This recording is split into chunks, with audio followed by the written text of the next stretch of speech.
TEP production. Giving out instruction. Hey.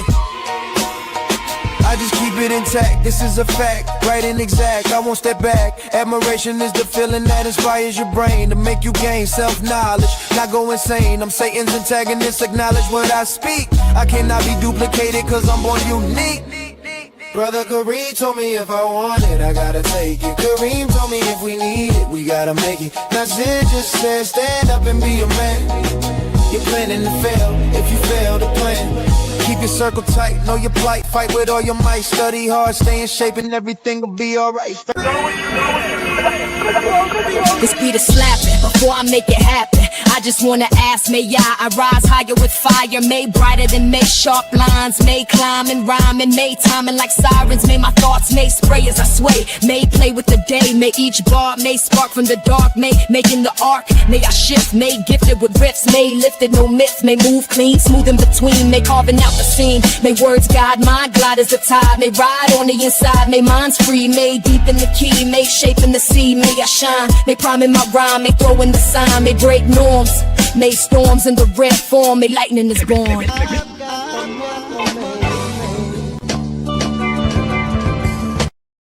Let's go.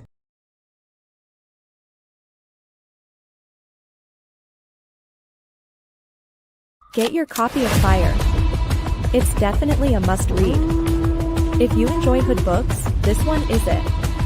Just like the title of the book, it's officially Fire. Get it on Amazon, paperback or Kindle.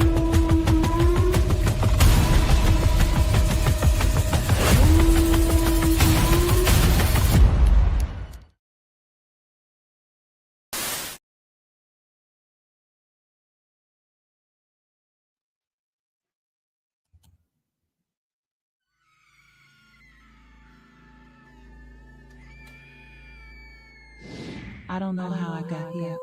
I just know I'm never going back. Just when I thought things were already crazy, it gets worse. I'm back. Quan? Sapphire struggles to deal with her husband's alleged betrayal and coming to terms with Quan being alive after thinking he was deceased. Devante tries to keep a level head while dealing with family issues and unexpected disloyalty. Memories of Dre enters Devante's life in a way that he would have never imagined.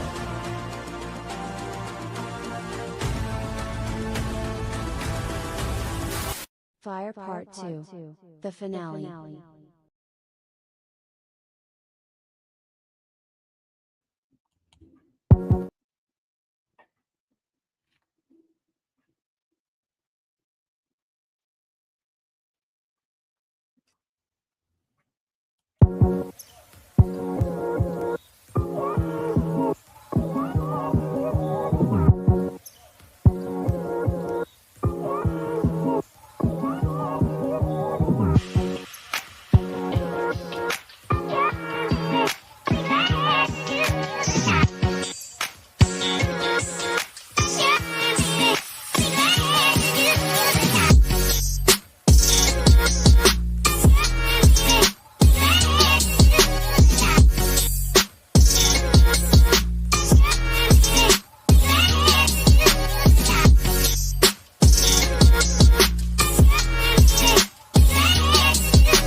Peace. This is The Enemy's Public, and I am Bro.Nasir. Peace to my brother P. Moses. Thank you for joining me. Salute to you. Yeah, we're working on that. P. Moses. We're talking to some people. Hopefully, we can make that happen. Fire 1 and 2 made into a movie. Peace, my brother. The people 7973. Salute to you. Peace to you. Hope you enjoying your evening, beloved. We're going to talk about some bully cops. Where do they find these people? And some childish cops, because they're both. We're going to get into some auditing and some news. But before I get started, I just want to say, we lost another giant last week. We lost a legend, Rob Bass, and just this evening, we lost a giant of a vocalist, a legend, Mr. Peebo Bryson. He passed away today, and tells us that we should cherish our great ones, because Peebo Bryson, he's one of those elite vocalists. And I just want to say rest in peace to the brother Peebo Bryson. I will be doing a tribute in the next day or two, playing some of his music. He's the original writer of Feel the Fire with Stephanie Mills, and then later on, Stephanie Mills and Teddy Pendergrass recorded it. Can You Stop the Rain? Let the Feeling Flow. I'm So Into You. So many songs this brother wrote and performed.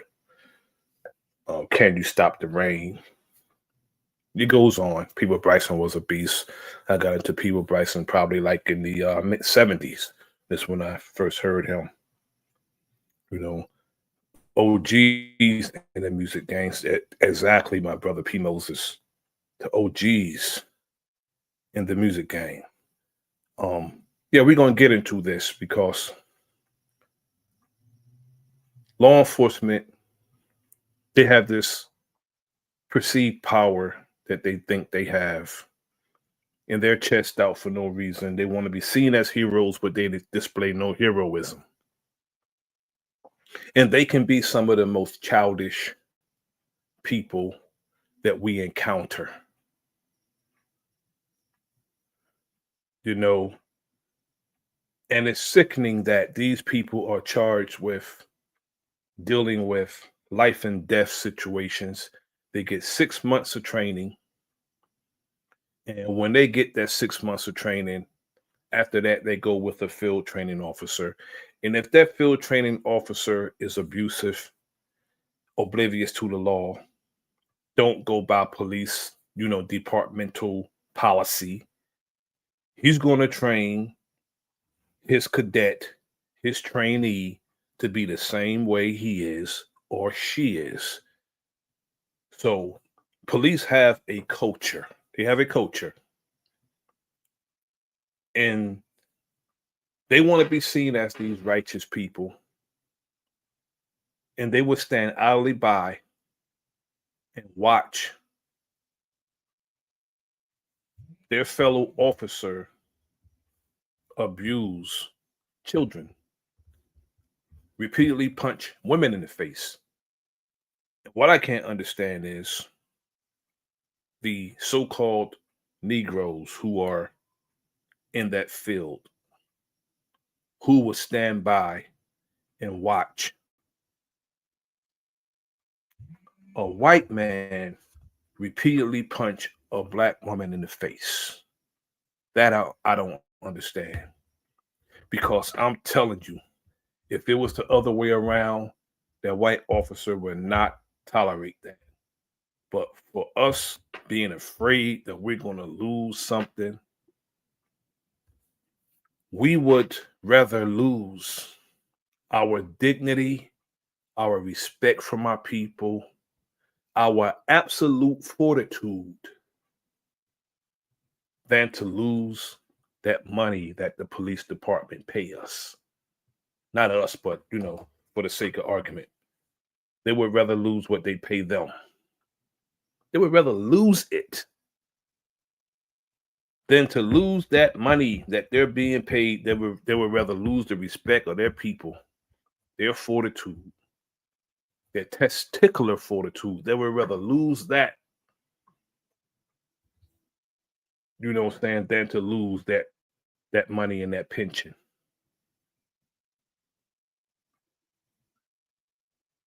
And I don't understand. They must take all the mirrors down out of their house, because most of them, I know they can't look themselves in the face.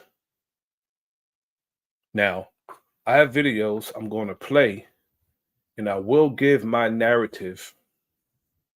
I will be stopping the videos and giving my narrative fair use for purposes such as criticism, comment, news reporting, teaching, including scholarship or research, is not an infringement of copyright for educational purposes only. Section 107 of the U.S. Copyright Act. This may include news, videos, articles, other YouTube videos, music videos, etc. Let me share my screen. Again, fair use. And some of these videos, I'm warning some of the brothers who are stand-up brothers who care about these situations. Some of these videos may be triggering to the thoroughheads who want to do something about this type of behavior. It may be triggering to you.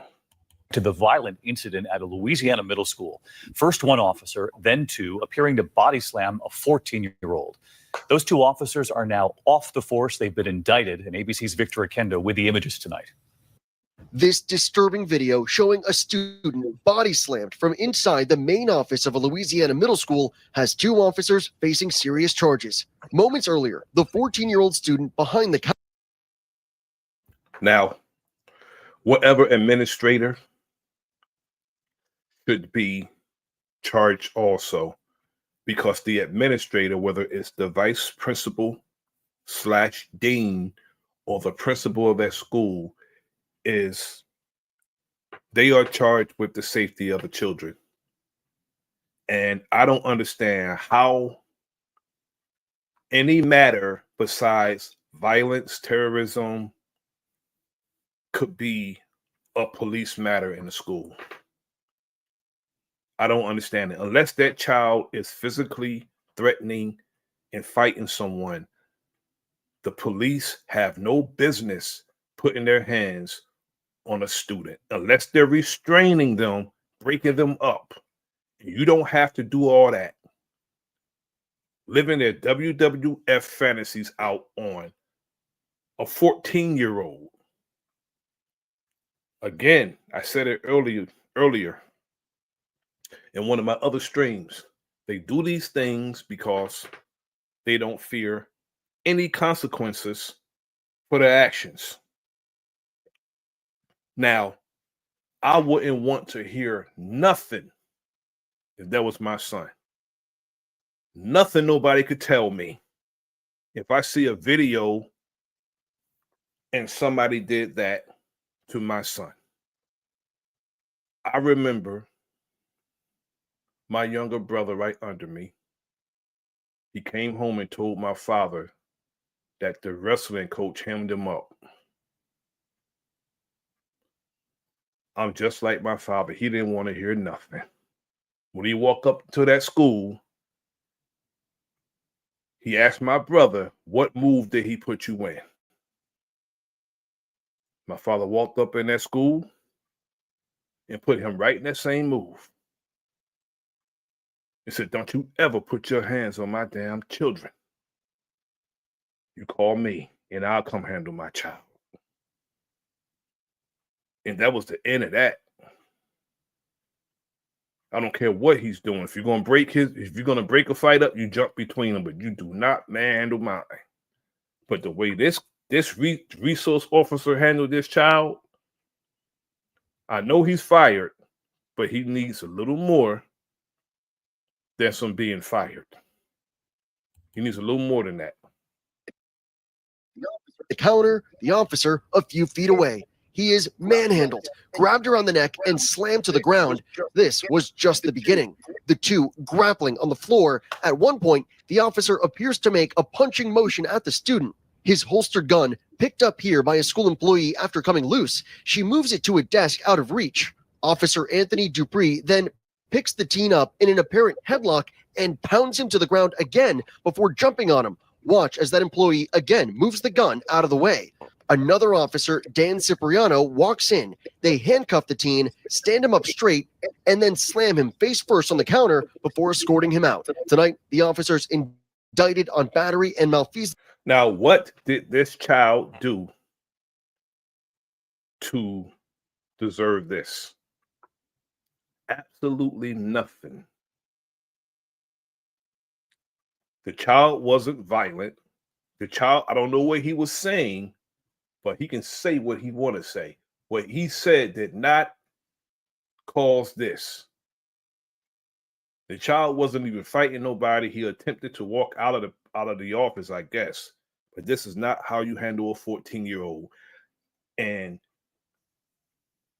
I'm not understanding what is put into the minds of these cops when they are being trained. Hold on, my brother. Hiker, peace to you, brother. Salute to you. Thanks for joining, my brother. But these cops don't fear any consequences for putting their hands on children, 14-year-olds.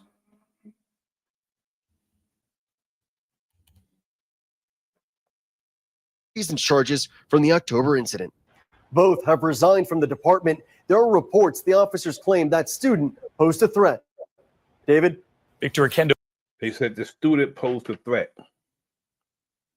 They resigned from the department.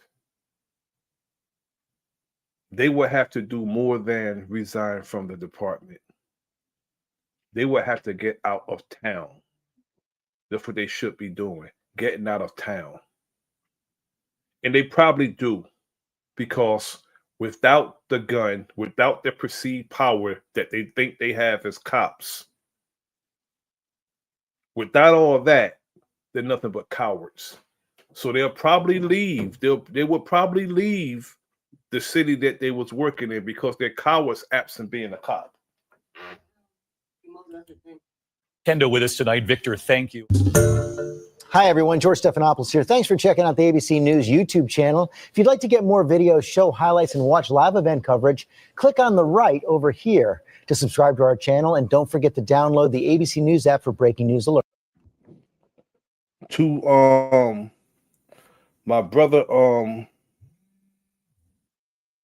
P. Moses, the missus told me to tell you thank you for your compliment about fire. She says, thank you for your compliment about the book. And I thank you for your compliment about the book. Yeah, let me get back to this. Yeah, they are cowards with a badge, and they're cowards without a badge. They're even more cowards without a badge. And I ask the question all the time, how many of them would even approach us without a weapon? Zero. They know they wouldn't approach us about nothing without the weapons on that duty belt. That's what makes them chest out and have perceived power. It's the weapons on that duty belt. We're going to move on to the next video. We're exposing these cowards tonight.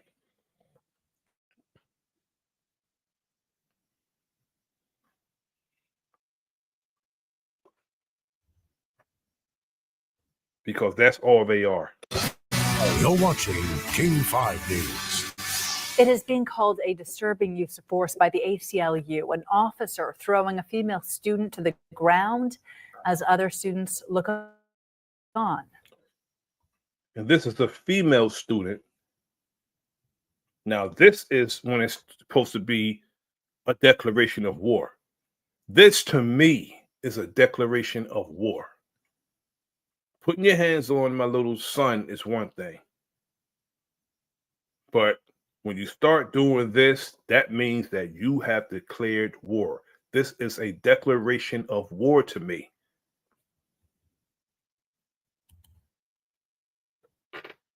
And while it's very hard to watch, it's being shared thousands of times all over the internet. NBC's Kerry Sanders updates us on the investigation into what led up to that incident. Posted by a high school student. I wouldn't care what she said or what she did. I don't care if he resigned or if he get reprimanded, if he's fired.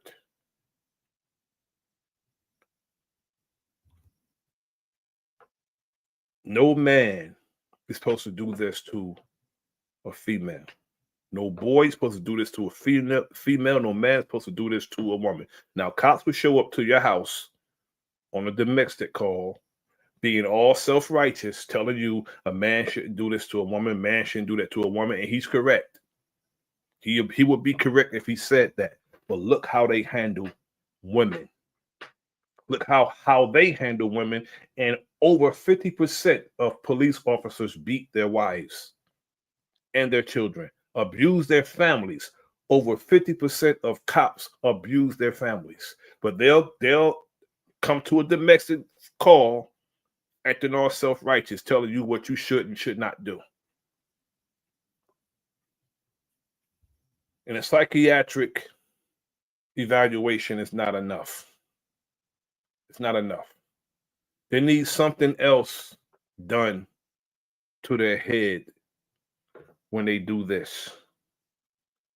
And a psychiatric exam is not enough when you pick up a little girl or a little boy and slam them to the ground. It's a child. To Twitter with the title, "This is not okay." A uniformed resource officer in Roseville, North Carolina, hoists a student in the air and then tosses her to the ground. That video lasts only 9 seconds, but just as that video was going viral, another longer video was posted online. It appears to have been recorded before the officer body slammed the female student. That video appears to show a fight between two other female students. The mayor in Roseville telling NBC, you're supposed to break the fight up. Somebody grab one student and somebody grab the other one, and you separate them, taking them away from each other, out of the sight of each other. That's how you break up a fight. You don't grab a child under no circumstance. And cops, they are trained to be brutal. They're not trained to de-escalate, because you will see how fast they escalate when you don't comply to their, it can be unlawful requests and orders, but they really want compliance. They can care less about the law. They want you to comply to them personally. They don't care about what the law is. You can even tell them, you can give them penal code, you can give them case law, you can give them legislative law. And they don't give a damn about that. They don't care. NBC News, the school resource officer involved in the incident is now on paid administrative leave. City officials say the officer, Ruben de los Santos, who worked at the school for 4 years, was wearing a body camera. Whatever was recorded will not be released until an investigation into the incident is completed. More than a year ago, someone claiming to be a teacher.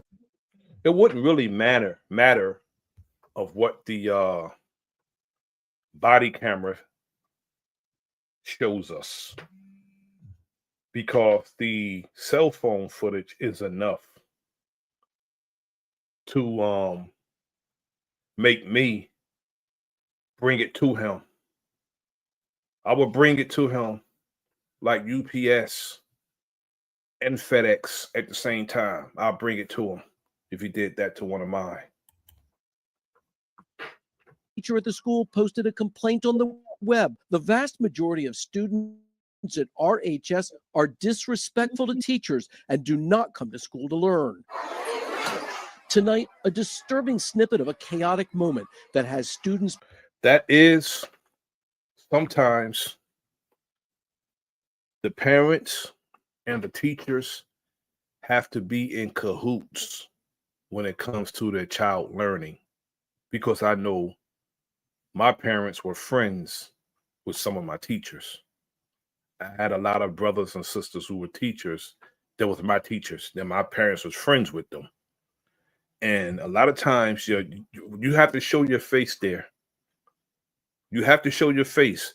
And you got to let it be known that you're not going to manhandle. You're not going to put your hands. See, it's different from back when I was going to school. I went to school. I've been out of high school shit over 40 years. So it's been 40 plus years since I've been in school, period. Well, high school anyway.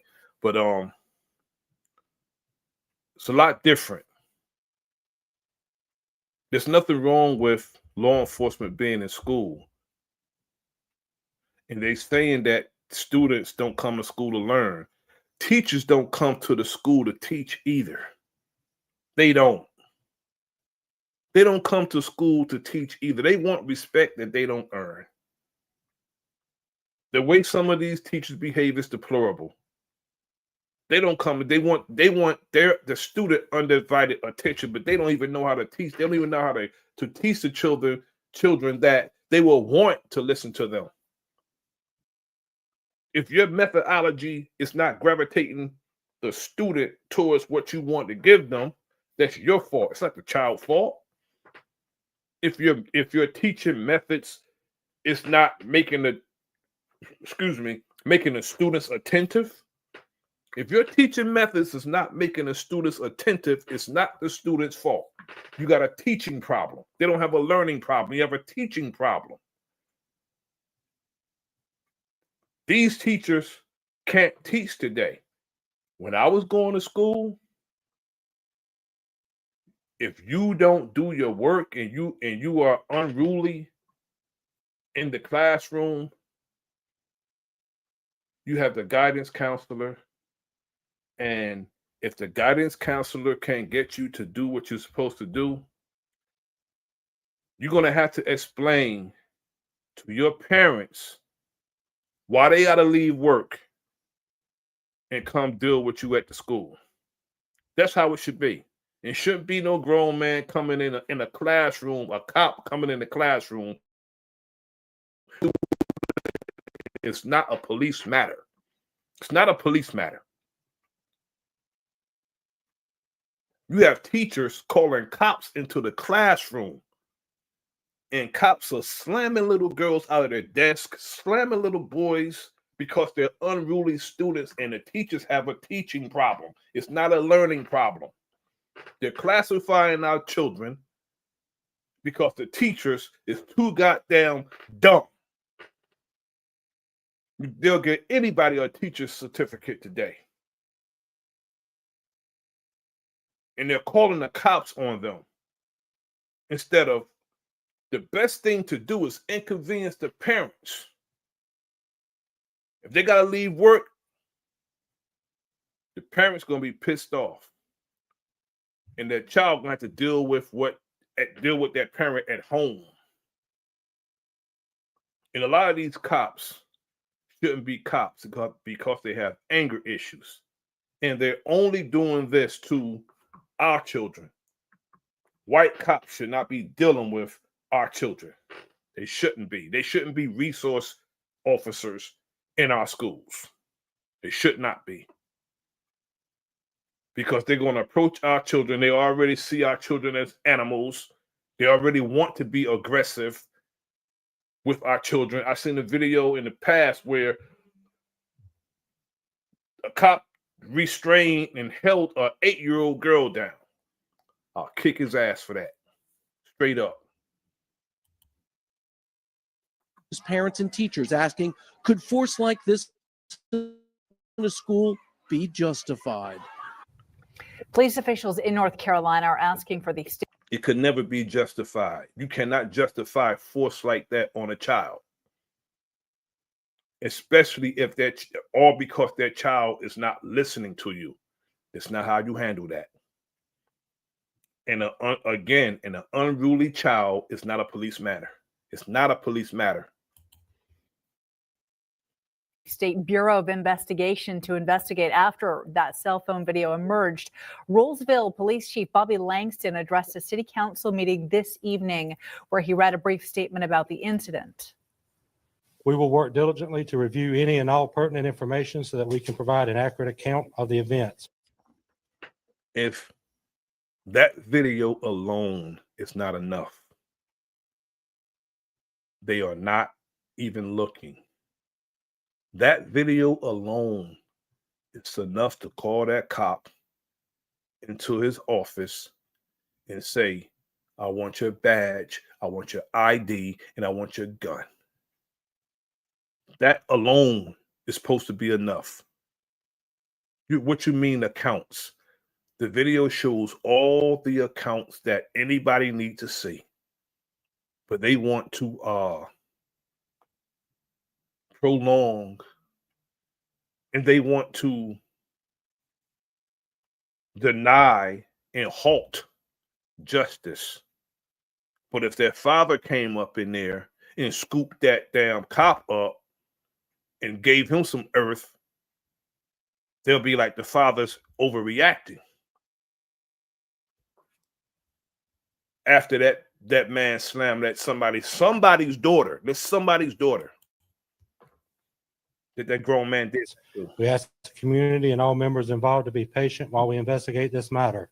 The city's mayor says the officer was wearing a body camera at the time, as Carrie mentioned in that story, but the video will not be released until the investigation is done. Now, I watched this next video coming up. I watched the documentary over the weekend about. Good evening. Once again, cell phone video. Now, this little girl, they said she wouldn't put her cell phone away. Again, calling the police on a child while they're in the classroom. If that child is not doing something that could potentially harm somebody, it's not a police matter. Teachers are more and more lazy today. They don't want to do their jobs, and most of them shouldn't be around children in the first place. And I've seen a documentary over the weekend about this incident that I'm about to show. And this cop, he expressed no remorse, and he don't think he did anything wrong about what he did to this little girl. On the internet have made us all bystanders to the gritty and sometimes ugly side of police work. But many who have seen it are wondering if what the camera captured inside a South Carolina high school classroom went far outside the line of duty. An apparently uncooperative student thrown to the... Treated her like trash. An uncooperative student is not a police matter. An unruly child is not a police matter. He was fired, but he needed more than fired.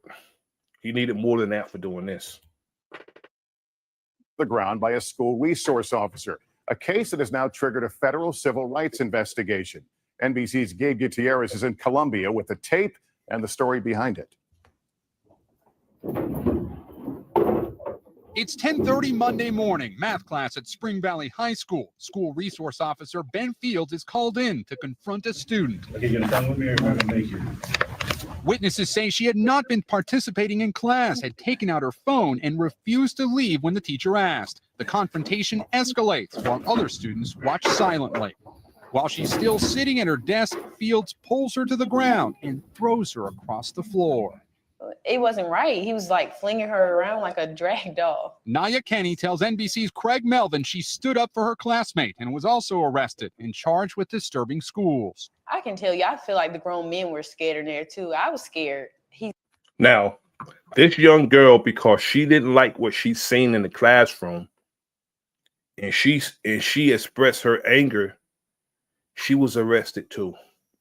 And it's not even an arrestable offense. She got arrested for speaking up. Even what the little girl did in the classroom, pulling out her phone and not listening to the teacher, that's not even an arrestable offense. Nothing she did. Now the cop, what he did, he should have been arrested for. But they arrested students. We are at the apex of corruption and lawlessness. Myself, I never trusted the police. I never liked them. I like particular guys that just so happen to be cops, but the police overall, never liked them. He's known as Officer Slam. Before, I was in 8th grade hearing about this man. The cell phone videos lit up social media, trending under the hashtag assault at Spring Valley High. I just think it's ridiculous how, like, it's not even that necessary to do that to her when she's just a child sitting in the seat. Fields is a sheriff's deputy. His boss says the girl tried to punch Fields at least once, but he probably should have responded differently. When a student refuses to comply, what should a resource officer do? Well, one of the first things we would like to see happen is that the school handle it, not involve us as a law enforcement officer. Fields and other school officials are also facing a lawsuit brought by a student for a 2013 incident, claiming in part that Fields unfairly and recklessly targets African Americans. Exactly what I said, that the sheriff said. The cops shouldn't be involved in school matters. If it's not, and a lot of times when you do call these cops, they come into the classroom reluctantly and they come into the classroom irate. So this what happens. They're mad because they're assigned to that school. And then some of them probably are happy that they're assigned to the school, hoping one of the children become unruly, which is not a reason for them to behave that way towards a child. You shouldn't behave that way towards anyone who's not aggressing you in a violent manner. But when you have people with perceived power and they are the evil among us, dressed up as law enforcement, they're not enforcing the law. They don't care about the law. When you have the evil among us who just want to brutalize the people, this is what we have. And we all know what the origin of the police is anyway, so. American students with allegations of gang membership. Fields and the other defendants deny wrongdoing and have supplied evidence. He's also a football coach and had received a Culture of Excellence award at the school last year. He's a really good officer, and sometimes listen to this little. I'm not going to even. She's a child, but she's misguided. If she was mine, I'd be like, don't say nothing. He's a really good officer, but you see that she slammed your fellow student. He slammed your fellow student, but he's a good officer. He's not. There's no such thing as that anyway. sometimes he can be like pretty mean, but he can also be a really nice officer. He can also help kids out at the school. And tonight, Deputy Fields is on administrative leave without pay.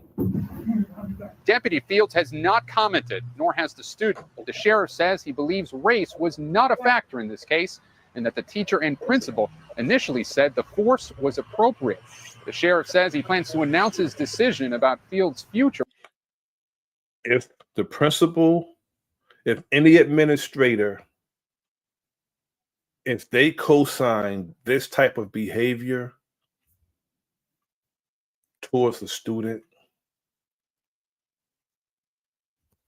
the Board of Education, the PTA should have that administrator terminated, because the principal and the vice principal, they're supposed to keep the students safe. I remember seeing a face-off between the police and the principal, because the police thought they can just walk up in the school and just wander around the school like they want to. No, that sister was a principal. It was a sister principal, and she was like, no, you just can't walk up at my school. Your jurisdiction is out there.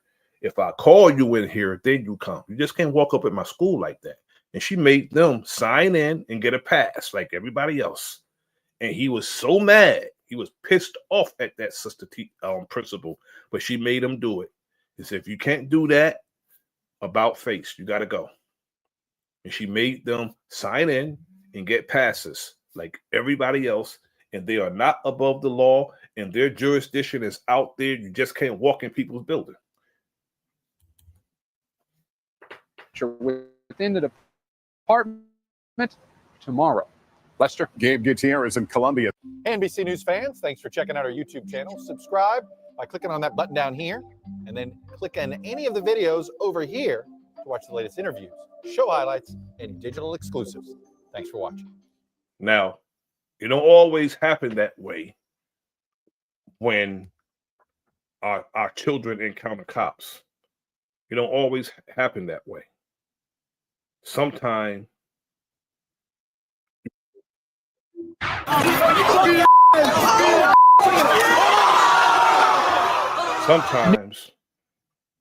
the student is just not having himself being manhandled, just not gonna let it happen. Because I know we had wrestling team, we had some strong brothers.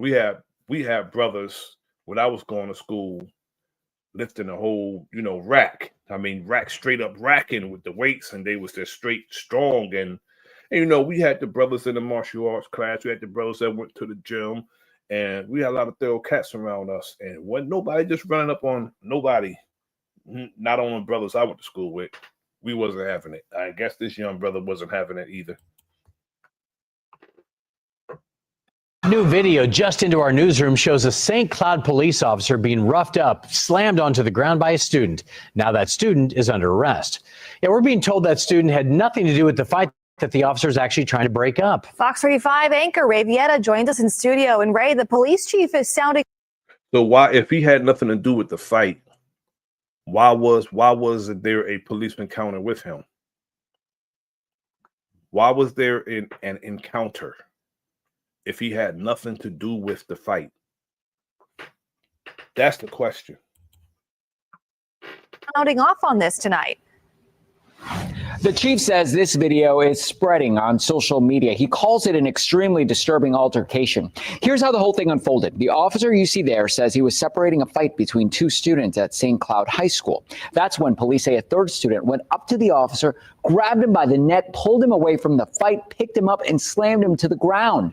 The chief praised a few other students and a school administrator who he says stepped in to help the SRO. Other officers arrived shortly after. In a statement tonight, the chief calls what happened, quote, despicable and should never have happened. We will never tolerate behavior that targets our officers and will hold those accountable at the highest levels. We put in a request for the body camera video to see more of the incident. Police say they're still going through that footage, but will release it to us. I don't know what happened, but the young brother, I mean, I hope he didn't intervene in a fight that a cop was breaking up. If he did it like that, he was wrong. But if the cop aggressed him in a violent manner, I'm not going to say what a person should do to defend themselves. That is totally up to that person. Totally up to them. But I just hope he didn't intervene with a cop doing his job, because some cops just want to do their job and go home. But the majority of them are just like the cops I showed earlier. The majority of them, they're no good, and they don't care who they brutalize. They don't care. I mean, I believe in what's right. If he intervened and he was the aggressor, the young man's wrong. But I'm not going to say he's wrong because I'm only seeing this. I don't know what happened before this. So I'm not, everything I say would be speculation. And I don't speculate. Next week. Deborah, John?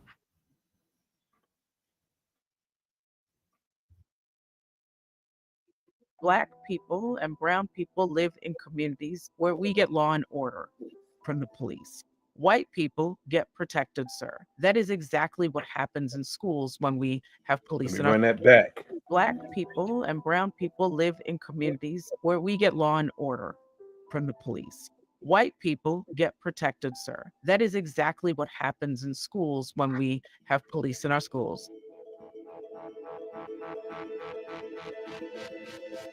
We're tracking data and stories around police assaults, but we don't have the full picture. What we have is probably like 1/1000th of the stories. And it's just because what we're doing is tracking what makes it to the media or what makes it to social media, because there is no requirement that school districts report police assaults in their buildings of children that are under their supervision. I don't understand how there's no requirement for police assaults to be reported in a school when there's a vice principal, there's a guidance counselor, there's a head teacher, and there's a principal. Them being the administrators of the school should automatically require them to report any assault, especially the assault from an adult to a child. It should be reported. Every single one should be reported.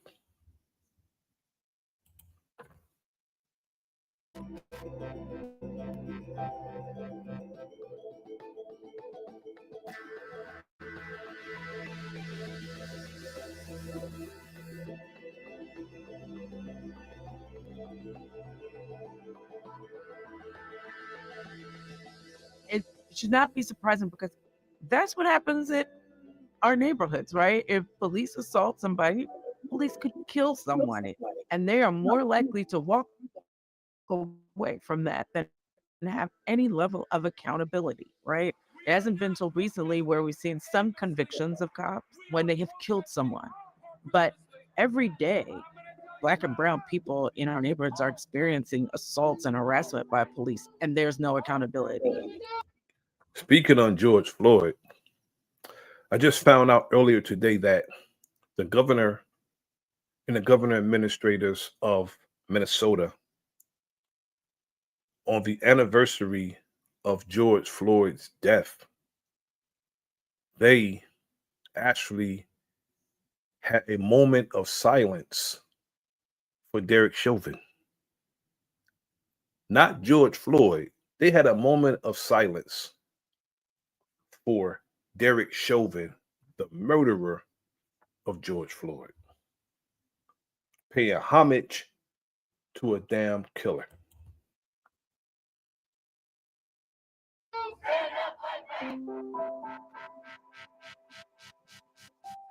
Young people, especially young people of color, are going to schools where they are being seen as criminals in waiting. What happens in schools with regard to police mirrors what happens in communities. So Black people and brown people live in communities where we get law and order from the police. White people get protected, sir. And then the same kind of violence that we see on the streets that police engage in and perpetrate against Black and brown people are happening in the school hallways.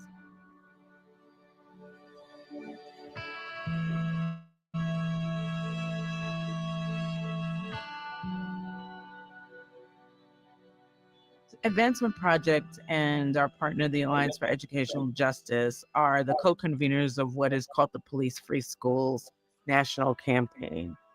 It has youth organizing groups from more than 24 school districts throughout the country. These are young people who we're listening to who are saying, we don't feel safe with police in our schools. Instead, what we want are schools where. And that is insane for children to have to say, we don't feel safe with the police in our schools, when children should feel safe with police in their school. But not our students, not our babies. They don't feel safe with the police in their schools. Just like none of us feel safe with the police in our community. They just brought what's in the community inside the school. And any one of us would do, no matter what age, any one of us would do.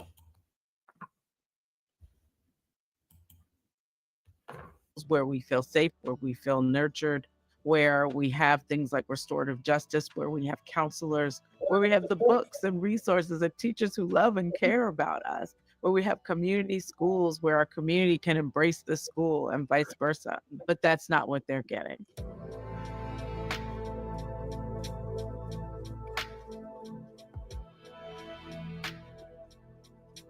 Restorative justice is kind of like an umbrella for how we build a strong, caring culture in a school building, helping young people learn to deal with conflict and deal with it in a constructive way to get through conflict. And so sometimes you see conflict resolution programs that are part of restorative justice schools, cultures.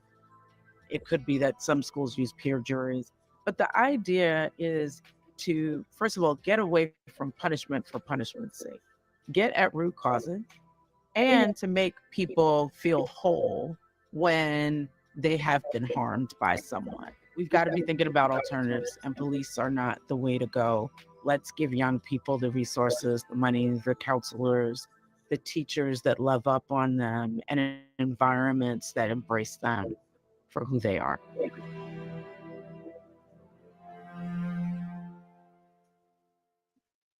That's the truth. We get law and order, they get serve and protect. That's how it is. I'm gonna say what most of you black males are thinking, but you're afraid to say it. You need to fire this guy immediately. If that was my daughter, she is my daughter.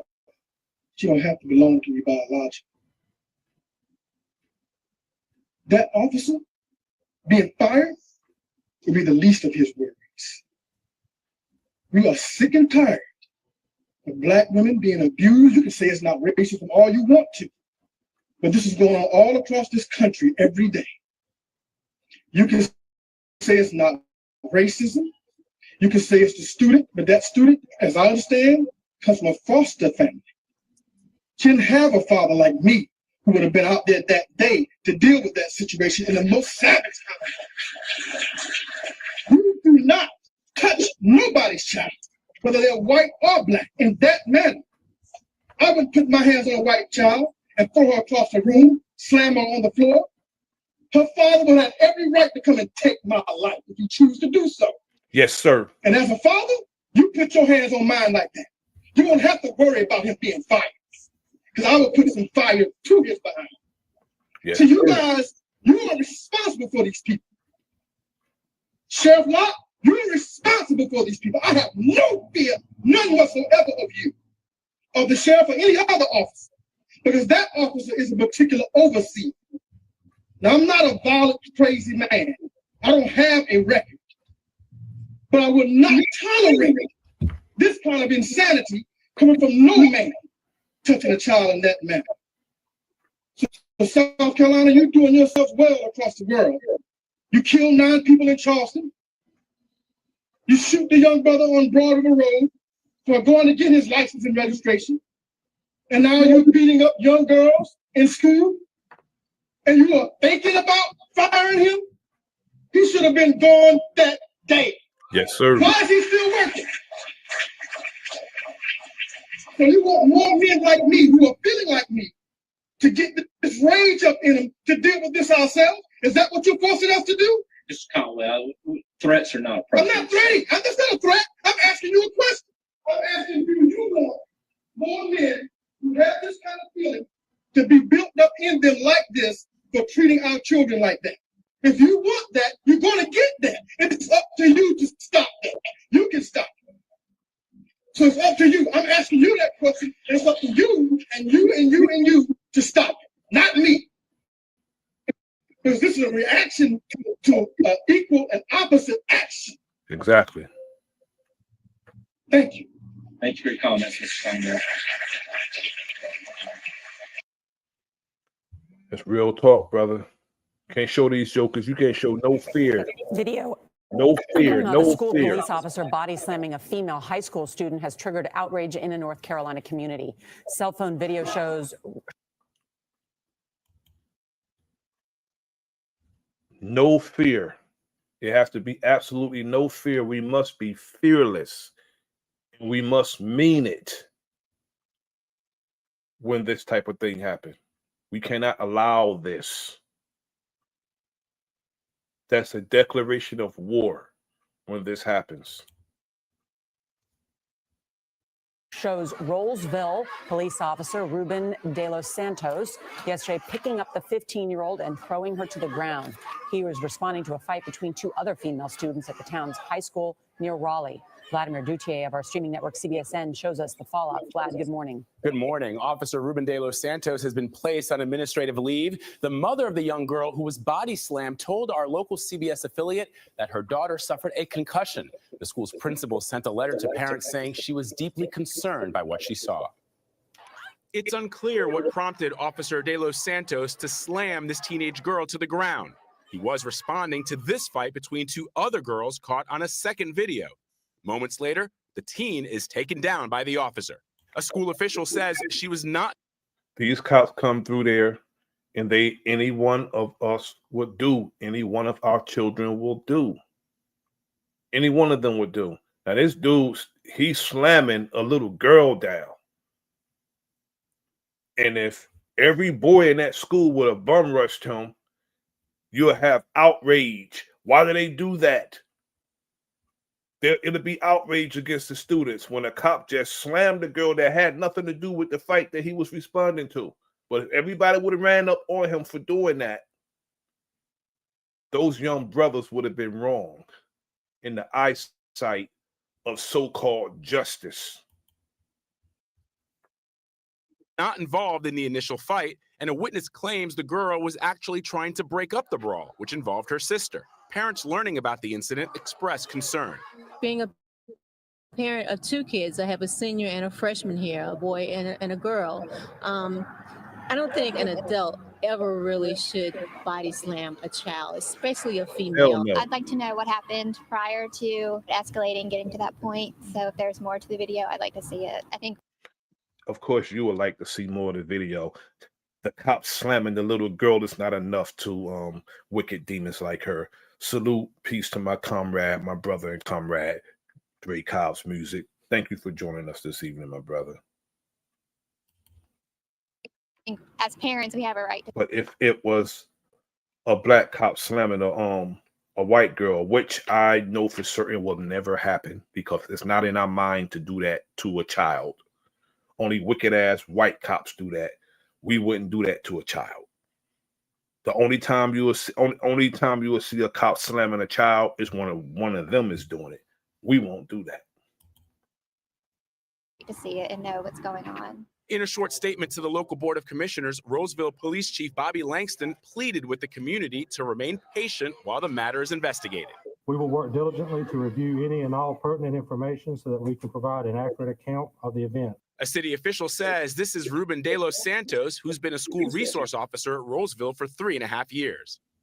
Santos, here behold our black and brown, so-called black and brown coalition, you know, our alliance that we so-called have. And a Santos is doing this to our children. A damn Santos who probably have white as his status. And they're the same people. They care for us the same way our open and consistent enemy care for us. They don't. This is a damn Santos. On its Facebook page, the North Carolina chapter of the American Civil Liberties Union posted a statement saying, in part, this disturbing use of force should never be used against children in schools. We are working to learn more about the situation. The Roseville Police Department has officially requested the North Carolina State Bureau of Investigation conduct a third-party review of the incident. The officer was reportedly wearing a body camera, but it is unclear if that video will be released, Gail. Yeah, that video is tough to watch. Thank you very much, Vlad. They're so used to it, but you know the crazy part about that is that the video is tough to watch when it's so damn many of them. The student tells It's so many of them, and they say it's tough to watch. It's tough to watch. It should be tough to have a video even existing like this. If it's tough to watch, it should be whoever do these type of videos and end up in these type of videos should be a dire consequence for it.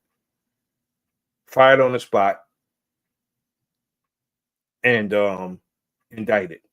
Fired and indicted on the spot within days. Fired on the spot, and the next days indicted, and dragged them into courtrooms. Prosecution dragged them into courtrooms and send their ass to down prison when they belong. Another student because that kid wouldn't give him back his prescription sports goggles. JC Hughes is suspended today due to that fight, but it's what happened afterwards that has him speaking out. 2 Round Rock school resource officers were called by an administrator to help break up the fight. In this cell phone video shot by another student, you see the officers trying to calm Hughes down. But when the 14-year-old puts his hand on one of the officers, the cop grabs him by the throat and takes him to the floor. I was mad because he kept pushing me and touching me, and I wasn't like physically doing anything to him either.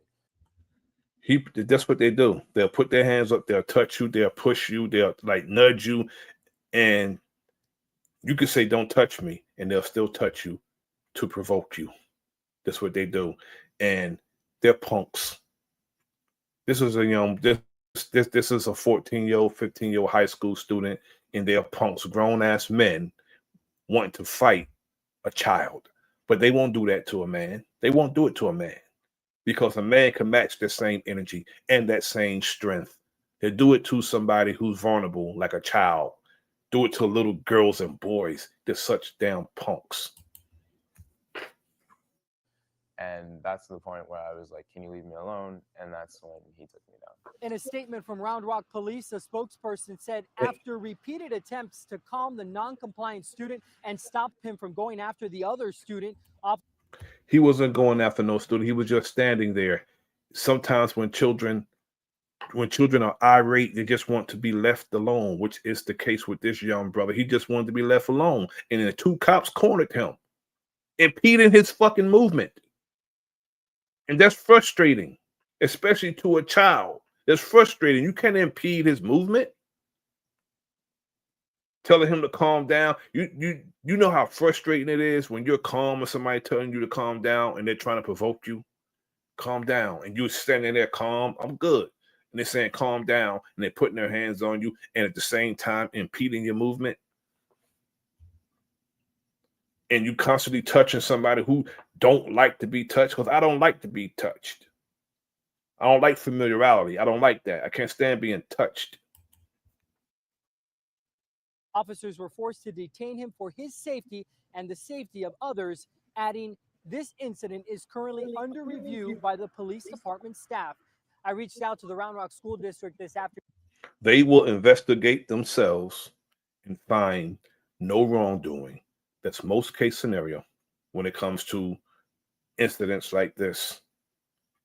And they had no business taking that child down like that. A spokesperson tells me that the school is working with the Round Rock Police Department to make sure that proper procedures were followed. I can tell you that Hughes' father wants the officer who grabbed his son by the throat reprimanded. Reporting from Round Rock, Alex Boyer, KITV News. Reprimanded? I thought you were going to say he want him in a damn ring or something, in a phone booth, in an elevator. That's what I thought he was going to say. We have an update of the 3 biological sisters that were found dead in Brighton Beach. And unfortunately, it looks like the police are still up to no good, and it could be another cover-up. Today was the first court hearing, and there is a lot to unpack. Sit back, relax. I'll tell you everything that you need to know. Then I'll hand it off to you, the outlet. Our lives is worth nothing when it comes to people who are supposed to be savers of life, you know, who's supposed to be serving and protecting. They have it on their vehicles, serve and protect, to serve and protect.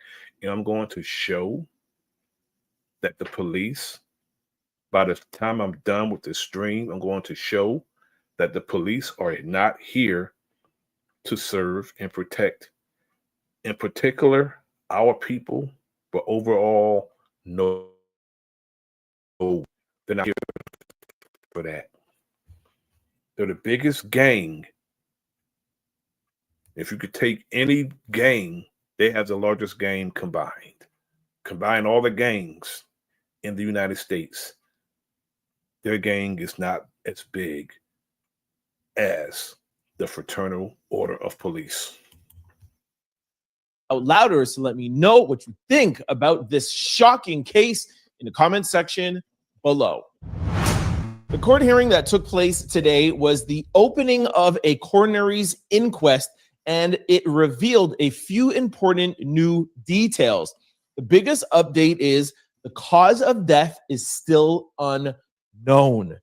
Now, for those of you who don't know the entire story, don't worry. I'm going to give you guys a background, and I'll also put in the comment section below the original video we did last week. But the fact that these three women have been unalived, and we don't know how, and it's still been a full 7 days, and it's still unknown, and they cannot say if they drowned or not, should tell you everything that you need to know. But hold on, there is more. The coroner said the cause of death has not yet been determined after postpartum examination. The police say there is no foul play. Listen, I know I'm just a content creator, but you cannot trust that. When they say there's no foul play, especially when it's done prematurely, that means they don't want to do their job. In most case scenario, that means they don't give a damn. There are three sisters, three beautiful sisters who just lost their lives and nobody gave a damn, probably just their family and people who care about them.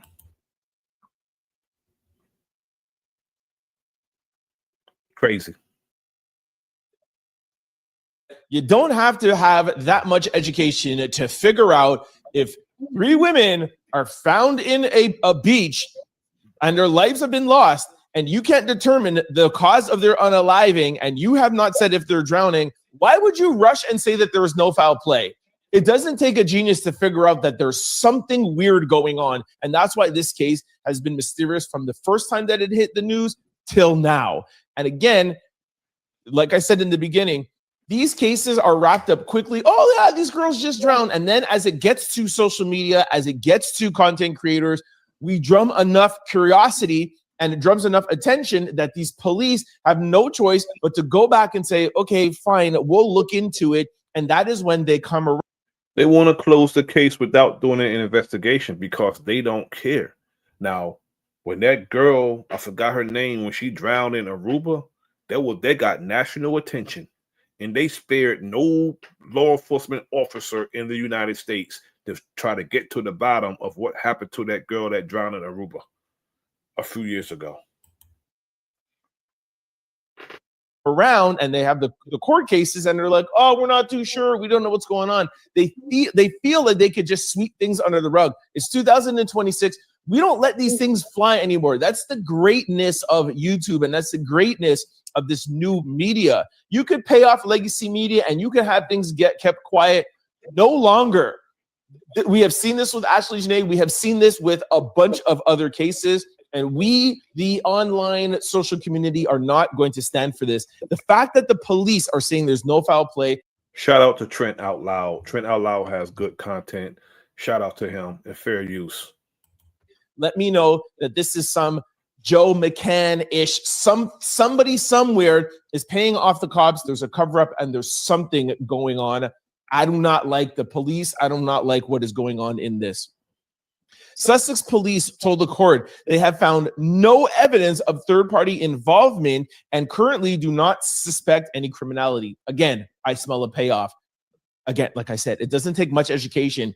Bring a body out the water. Oh, yeah, okay, they drowned. It's done. No. The coroner cannot say that they drowned. So how come you are so quick to be like, there's nobody else involved? Again, if you're new to this story, let me add another caveat.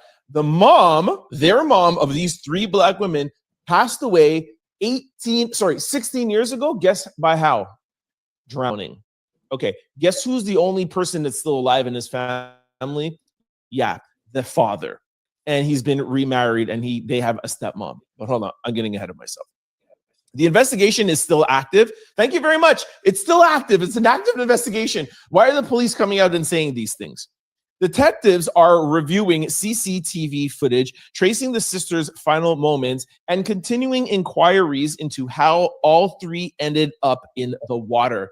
It drives me nuts that every single case like this, we're looking at CCTV footage. By the way, we still don't have CCTV footage from Ashley Janae. Now, I ask you this again. What kind of level of degree do you need to watch film? Like, there's cameras everywhere. It's 2026. There's all you need is eyes to watch surveillance video footage. Your only requirement you need is to have a good attention span, some patience, and some eyes. That's it. Ring cameras, there's cameras everywhere you walk. You should have been able to find out what's going on in 24 hours. Give me the footage. I will tell you their destination. Right now, I can access cameras on my computer every beach in New Jersey. All I have to do is go to the app and type the name in the search engine, and I can access every beach cameras in every beach in New Jersey.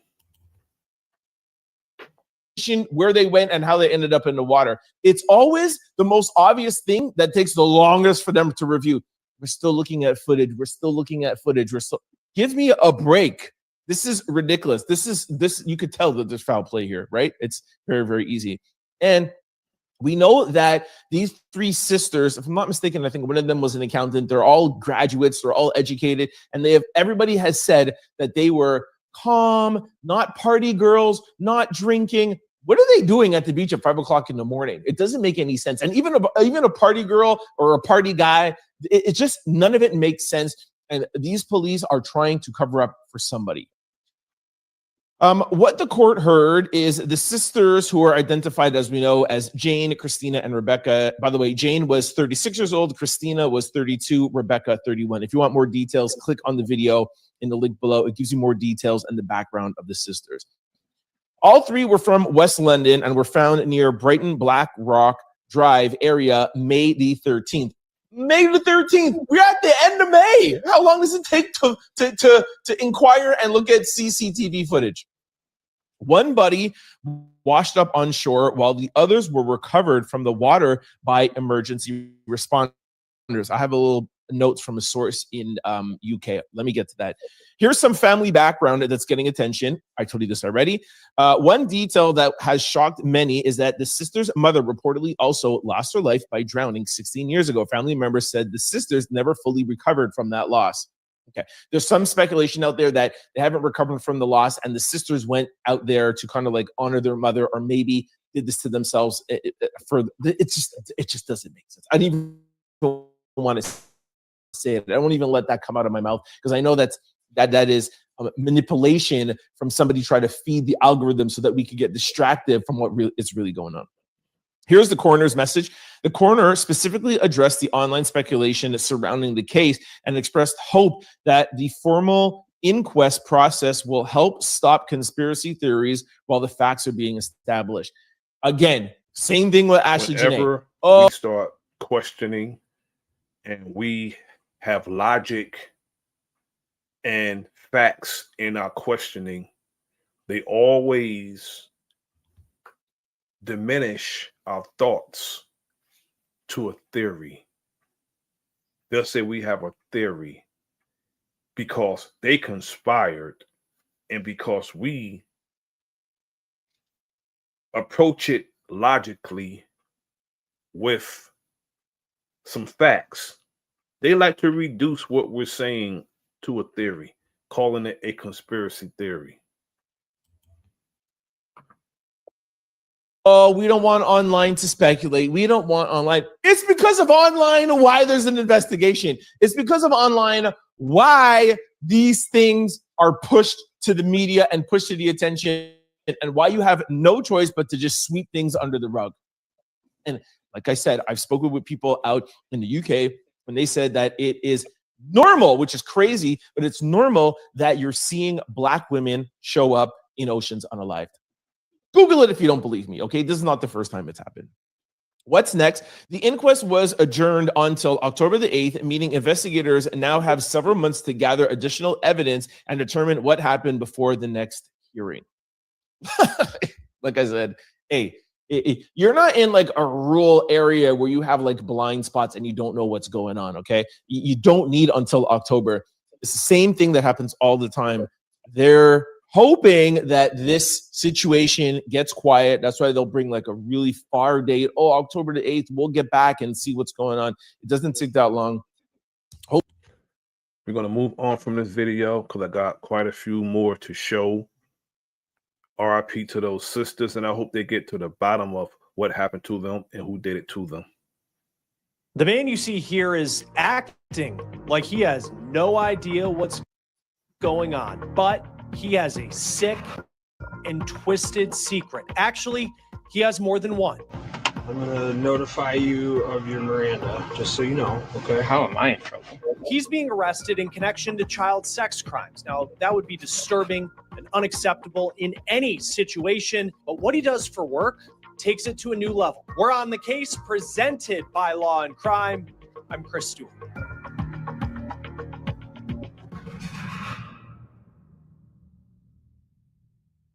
We just got a major drop of information on a case of a child predator who appears to have hidden in plain sight as a police officer, a true wolf in sheep's clothing, if you will. We have the body cam footage and dozens of pages of witness. Not the only way they abuse children. They abuse children in many ways. This is another way they abuse children. They take advantage of their position, and they are charged with protecting people, and this is a result of their perceived power. Witness statements in this case where a police officer was found to not only be exchanging explicit images with a minor, but he had a secret even worse that we'll talk about in just a moment. So let's begin with how this arrest went down.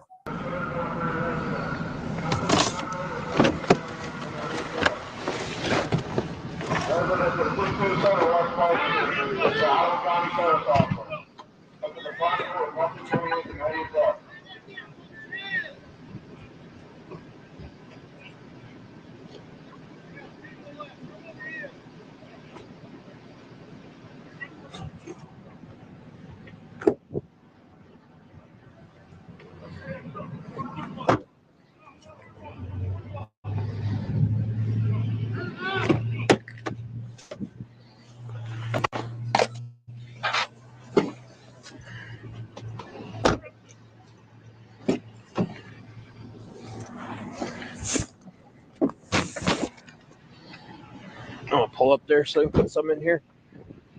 Pull up there so I can put some people in here.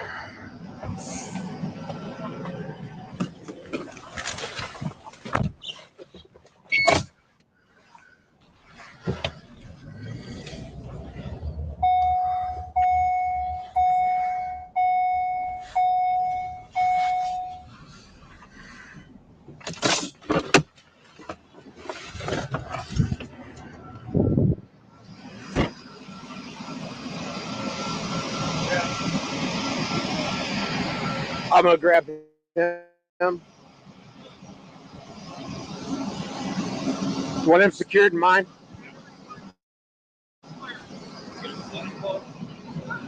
We'll talk about it, man. We're gonna go to this one right here. What's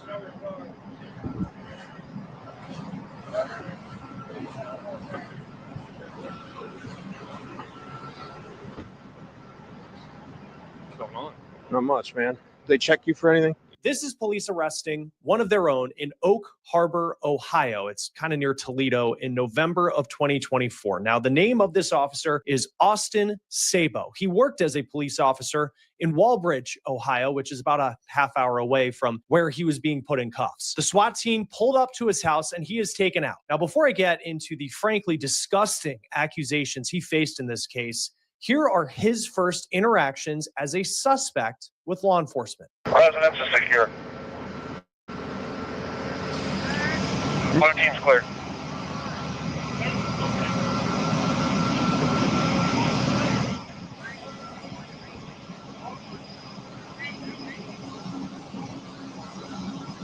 Y'all good?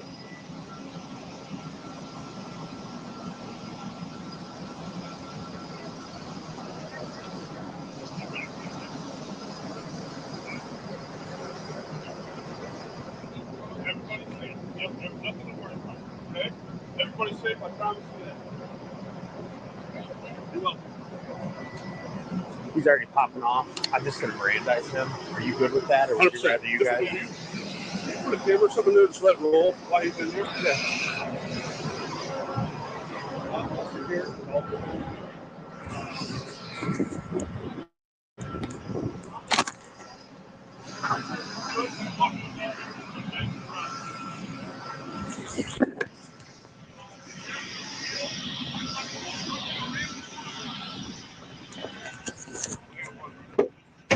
All right, buddy.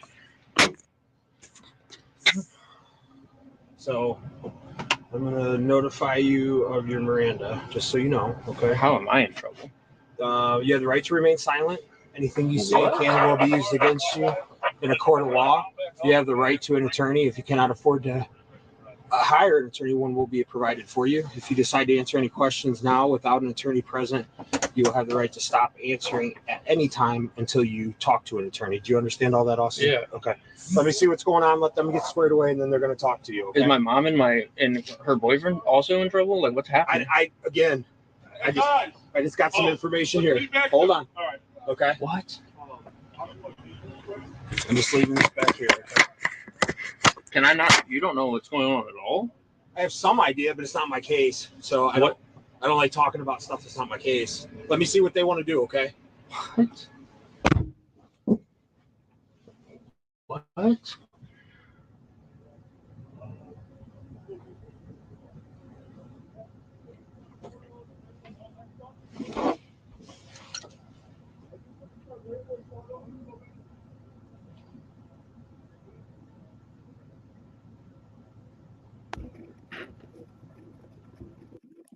This dude had a nerve to ask, how am I in trouble?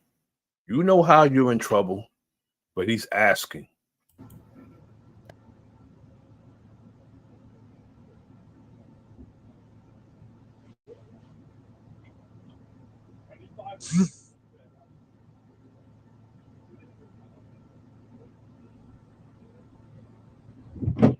Matt said 5 minutes he's gonna come over and talk to you. He's got to do a quick debrief and then they'll come talk to you. All So, right? are they taking everyone?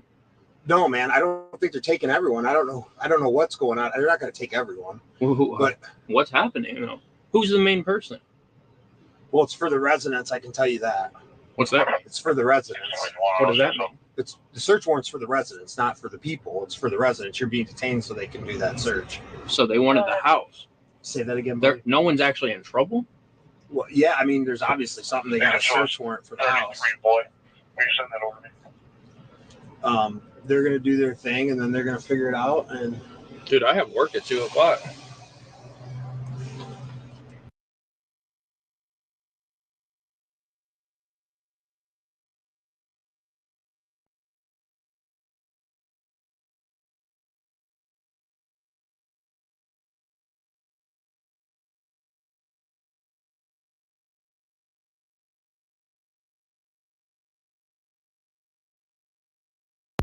They're chest out. These people, the main predators among us, they walk around with police uniforms on, chest out with serve and protect on their car, and they want to be seen as heroes when they are the biggest predators. Very predatory. And it's the lawlessness and corruption of the United States. And the jurisprudence is even worse. Even worse. I was literally asleep. I set my alarm for this time. I usually get up and shower and get dressed. Where you working at? Walbridge. Oh, I got hired. yeah, I didn't know that. I like it out there. I actually have an app in because Genoa's down people too.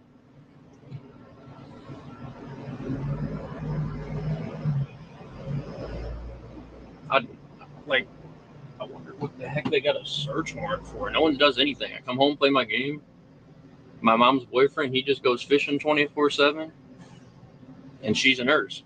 Sabo is acting like he has no idea why law enforcement and the SWAT team would show up at his house. He was getting ready to go on shift, he says, at his department. But he didn't realize that he had been being watched. And he was actually, as you watch this body cam video, spending his last moments as a free man for the next several decades. So let's dive into why law enforcement showed up at his house on this day. We have more than 180 pages of information in a case file, and it all starts with a 17-year-old girl.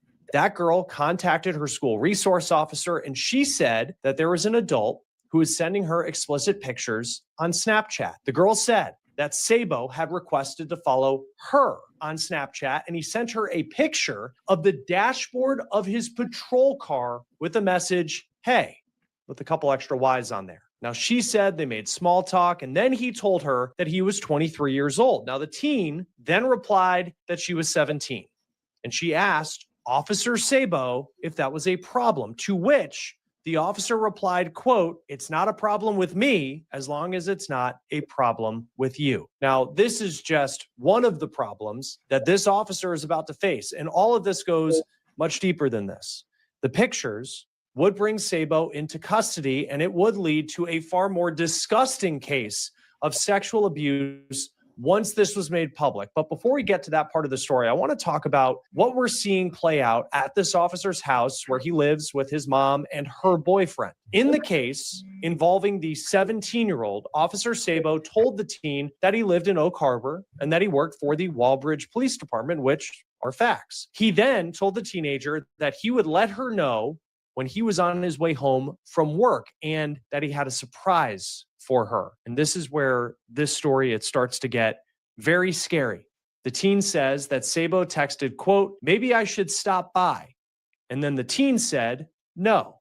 Sabo then asked to pick the girl up. She then said that her parents were home, so that wouldn't be a good idea. She said that she could see on Snapchat, because it'll show your location if you share it, that Sabo was near her home. The teenager then asked the officer what his, quote, goal was, to which he... Creepy as hell. He's a cop and he's creepy as hell. He replied, it could be just friends. It could be a relationship. It could be just hookup buddies. Now, again, we're talking about a member of law enforcement, and we're talking about a girl under the age of 18. Sabo then doubled down on having a, quote, surprise for this underage girl, and then he sent her a picture of his penis, according to the case records that we received in this Freedom of Information Act request. She then said that she tried to keep the conversation normal after that, maybe getting him off the topic that he seems to be just pressing over and over and over again. But according to the case files, the officer continued to send pictures of that part of his body. She says that he sent between 2 and 5 explicit photos to her. Now, the girl admitted that she had sent Sabo a picture of herself without clothes on after Sabo continued to push and told her to, quote, break the rules, after she said she previously got in trouble with her parents for sending explicit photos in the past. Sabo said, quote, it's attractive when girls break the rules. Sabo then messaged her through the night, and he told her that he could stop by when he got off work from the police department. She said that she couldn't, and then the next day he unfollowed her. Can you maybe fix these a little bit, tighten down on me?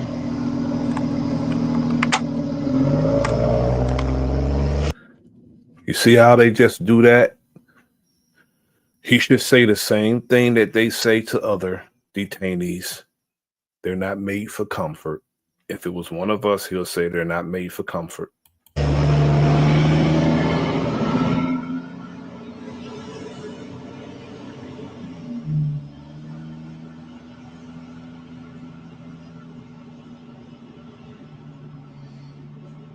They're rolling on there, aren't they? Yeah. Policy says we gotta leave them on like this till we get everything figured out, okay? No, you're good, man. I get it. And then after that, we'll... Did they take my mom, though? Where'd she go? No, she's still here. I don't see her. She's in the other car. I've never been, like, this is crazy.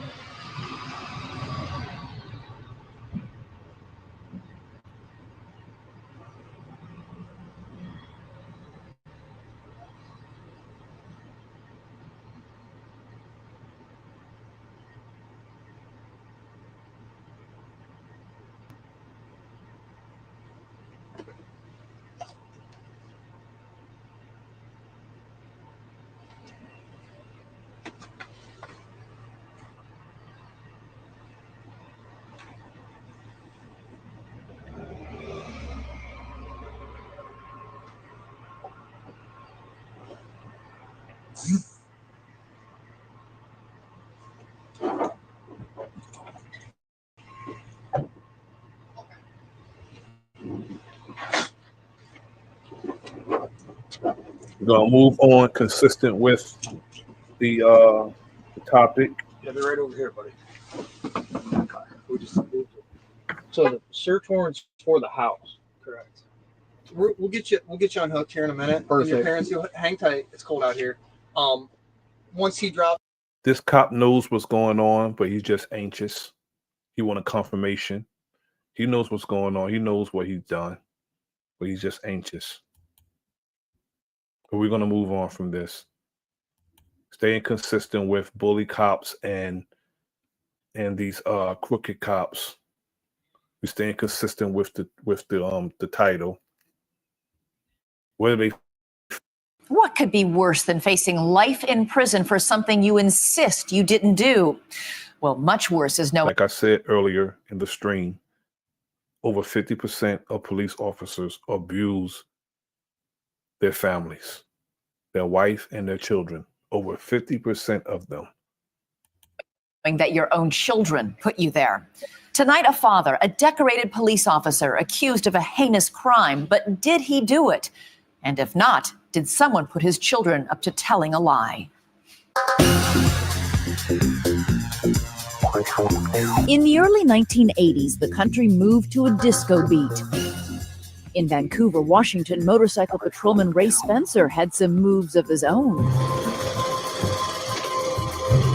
He was a young officer with a wife and 2 children to protect. But the movie star handsome police officer also had something else, a reputation. He was a arrogant, macho womanizer. Nobody really liked him because he was such a jerk when he was a police officer. Ray's weakness was blonde women, fully figured blonde women. It was a weakness Ray indulged and his wife Deanne painfully endured. There were many times that there were other women. I liked women, and I can't change that. That's who I was. Would you have called yourself a womanizer? Yes, I would. Were you a good husband?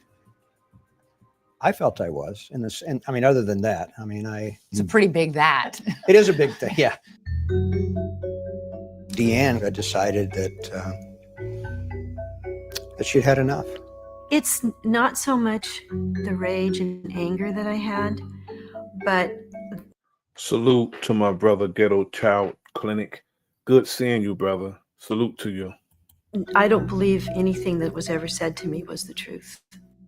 They divorced in 1981, and Deanne took the children, 5-year-old Matt and 2-year-old Katie, and headed south to Sacramento, leaving Ray behind in Clark County. It was hard on both the children and Ray, who may have struck out as a husband, but hit a home run as a dad. I always wanted to be the father, but I never had. They were my world. Decades later, Matt and Katie still remember how much they missed the early days of fun with their father.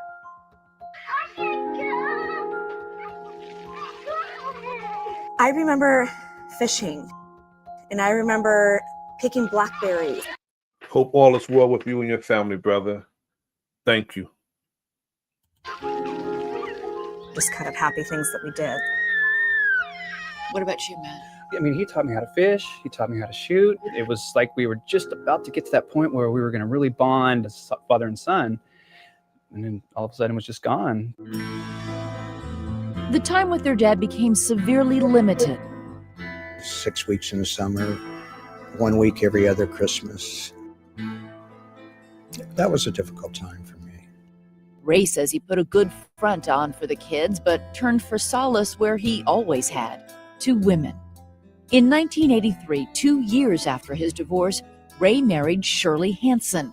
Shirley had a 3-year-old son of her own, nicknamed Little Matt. She was familiar with the signals children send out, and on one visit, Ray's daughter Katie gave her an alarming one, suggesting she was being inappropriately fondled. What Katie had said, Daddy does it to her. Now, my assumption was Daddy was a boyfriend that the children's mother was hooked up with. 5-year-olds don't all of a sudden say, somebody's touching me in my private parts. I called the Sheriff's Department in Clark County, also called the Sacramento County Sheriffs and Child Protective Services in California. California authorities dropped the case after investigating and finding no evidence of abuse. But it was a different story in Clark County, Washington. Authorities there dug in, and Ray's children were repeatedly interrogated by Detective Sharon Krause. Do you remember the first time police came and questioned you about any inappropriate behavior toward you? I don't remember that first time. So. And it felt like a couple months. I'm not sure the exact timeline, but it was definitely a little while they had with the same questioning. 8-year-old Matt denied any abuse, but ultimately. But you know, a lot of times, not defending the cop in no shape, form, or fashion, but a lot of time the interrogation tactics that the cops use.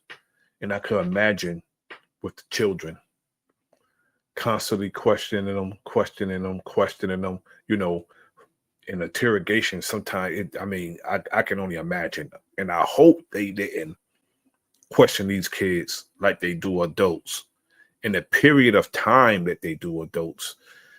And because I know they got tired. A lot of times they will question you, repeating the same questions over and over again. And the children don't know how to say, you know, I plead the fifth, I want a lawyer, because once you plead the fifth, they got to stop questioning you. Children don't know how to do that. And if they question these kids for a long period of time and accosted them to, you know, say that their father did something that he didn't do, shame on the cops. But again, the police abuse their families more than anyone that they will lock up for abusing their families. Ultimately, 5-year-old Katie gave up tales of being repeatedly raped. More shocking than that, she said the man who did it was her own father, Ray. Who actually said to you, we're investigating you, you are the target? Right. Sergeant Davidson and Detective Sharon Krause from the Clark County Sheriff's Department. What was your reaction? I said, you must be crazy. I said, I'm the one who reported this. Well, you know, you're the suspect in this. In January of 1985, less than a year after he'd first notified authorities, Ray Spencer was charged with one of the most vile crimes imaginable, raping his own daughter. At that point, I could step out of my life and watch it spiral out of control. The once cocky motorcycle cop was fired from his job, separated from his second wife, Shirley Spencer, and reduced to living in this motel, which became the scene of the next shock in the downward drama. After they separated, Shirley Spencer asked if her son, little Matt, could spend a night with Ray at the motel. Ray agreed, and days later, he was arrested and charged with raping little Matt. And I'm thinking, this just can't be happening. Then the final blow. After 8 months of denying he'd been abused, Ray's son Matt said his father did the same thing to him. It's a damn shame. This is just crazy. I mean, I didn't watch these videos before I presented them. I went by the titles, and this is just crazy. Now, 3 children had accused Ray. You know, I was starting at that point to question my own insanity. You wanted to commit suicide. Yeah. I spent about 2 weeks in Oregon Health Science University Hospital, their psych ward, diagnosed with severe clinical depression. Do you think you were that depressed because nobody believed you were innocent? Or because you were worried perhaps what they're saying is true? How many accusations does it take before you begin to believe you are a monster? Ray reached the point where he wondered if he had suppressed Sometimes they never get to the point of knowing that they are monsters, because some of these people do evil so naturally. They are naturally evil, evil is their very nature, some of them. So that's why they'll never get to that point of realizing that they are monsters. Memories of committing these horrible acts. That made it even tougher because then I'm thinking, you know, if you did this to your own children, you know, you deserve to be locked. He just tagged on to what she asked him. If you did this to your children, man, you will know you did this to your children. And you are sick if you did it to your children. But don't try to act like, you know, you don't remember. If anybody's should be trying to not remember what was done to them, it should be the children. Locked away. Now, this is what I was talking about earlier that went down in Minnesota. This is breaking the news. I'm Janice Shortle. So over the weekend, the state's DFL and GOP conventions came and went with the nominees for the parties being kind of expected in some aspects. But one part of the Republican convention is getting a lot of pushback today. It was a moment of silence. Now, this is the Republican convention. And some of our people have latched on to the Republican Party, leaving the Democratic Party, going to the Republican Party. Yet I don't subscribe to no political parties, Democrat or Republican. I don't like politics, and I like politicians even less. Yet some of our people, they think that the Republican Party is somehow better than the Democratic Party.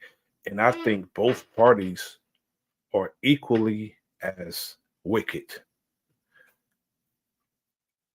Anyone who knows me and have been on the enemy's public know how I stand with politics. It depends on where you want to be stabbed. Republicans will stab you right in your chest, and at least you will see it coming and you can defend yourself. Okay, because you'll see it coming if you're a counter fighter.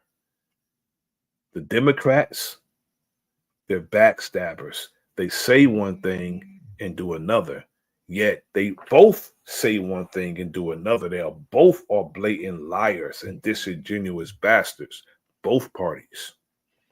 Yet the Republican convention, during the Republican convention, they had a moment of silence for Derek Chauvin, the man who killed George Floyd. It's for the man who murdered George Floyd, Derek Chauvin. Ken spent all day, has a lot to tell us. Let me run it who murdered George Floyd, Derek. It was a moment of silence for the man who murdered George Floyd, Derek Chauvin. Ken spent all day, has a lot to tell us. Ken? Now, Jenna, the state Republican Party made it clear to me today that leadership did not support this motion and that it wasn't part of the official program. So we wanted to know how it happened.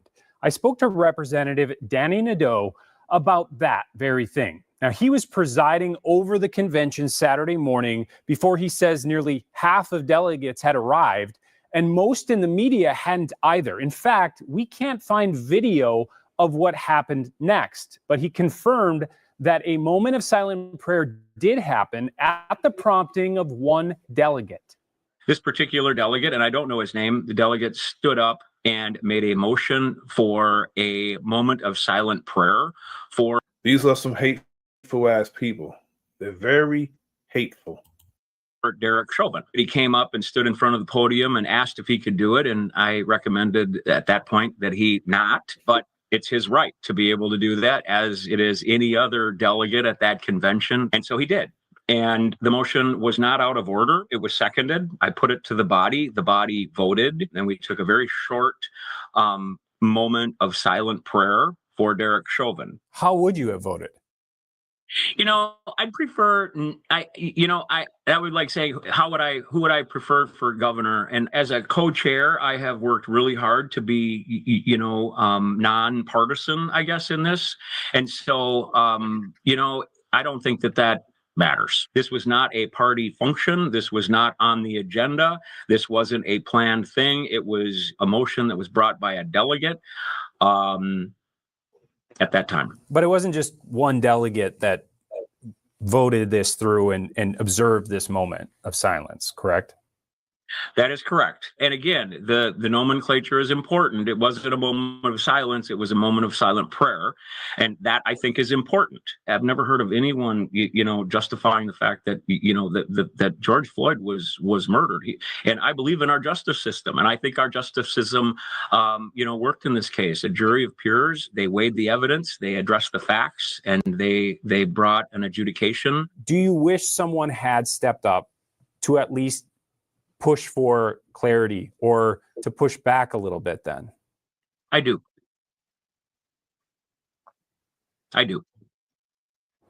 Now, since that interview, which took place this morning, a man claiming to be the delegate who made the motion took to YouTube to clarify exactly what he did. Now, his name is Christopher Rocco, and despite what you just heard from Representative Nadeau, he made it clear that he does dispute what happened in court. Derek Chauvin and the 4 other officers were innocent, and their voices have been lost, drowned out by the cult of the Minnesota DFL. I brought the motion so that hopefully it sparks a conversation on injustice. The state of Minnesota, the people versus Derek Chauvin, decided that he murdered the man, viciously murdered the man, and sent his ass to prison. See, if it was the other way around, he would be saying that law and order wasn't a result. It didn't prevail in the case. Let it prevail now. Derek Chauvin was found guilty of murder because that's what he did. See, these people like moving the goalposts when it comes to us. When it comes to our lives, they can care less about our lives. What we need to start doing is care more and more about our lives and protecting ourselves against all enemies, foreign and domestic.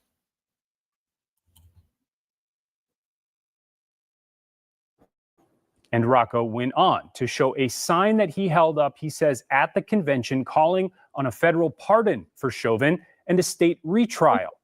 And that is certainly sparking a conversation for the party nominee. They already tried to appeal and it was turned down. And the federal government can't do anything about it because it was a state thing. Donald Trump can't pardon him because the federal government didn't try him. That would be illegal, but it wouldn't stop Donald Trump from at least trying. It won't.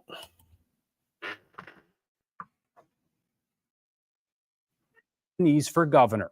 I'll have more on how they are reacting next. Welcome back. The Minnesota Republican Party says it did not support a so-called silent moment of prayer for Derek Chauvin, the convicted murderer of George Floyd, that took place at its state convention on Saturday. But despite we're going to move on for that, we're going to go to the case of Cyrus Carmack Belton, the young brother who was killed by the store owner in Columbus, South Carolina. We begin tonight's broadcast with reaction to last night's not guilty verdict in the Rick Chow murder case. He is the former gas station owner who shot and killed 14-year-old Cyrus Carmack Belton 3 years ago. Last night, the jury determined that Chow's actions was not murder. And tonight, a small number of protesters are standing outside Chow's old gas station, upset with the jury's decision. Meanwhile, law enforcement officers also standing guard at the You see, they're standing guard at the store at the Shell gas station because they're serving and protecting. This is what they serve and protect. They don't serve and protect the people. They serve and protect property. And when the verdict was read and published last night, police was dispatched to this area.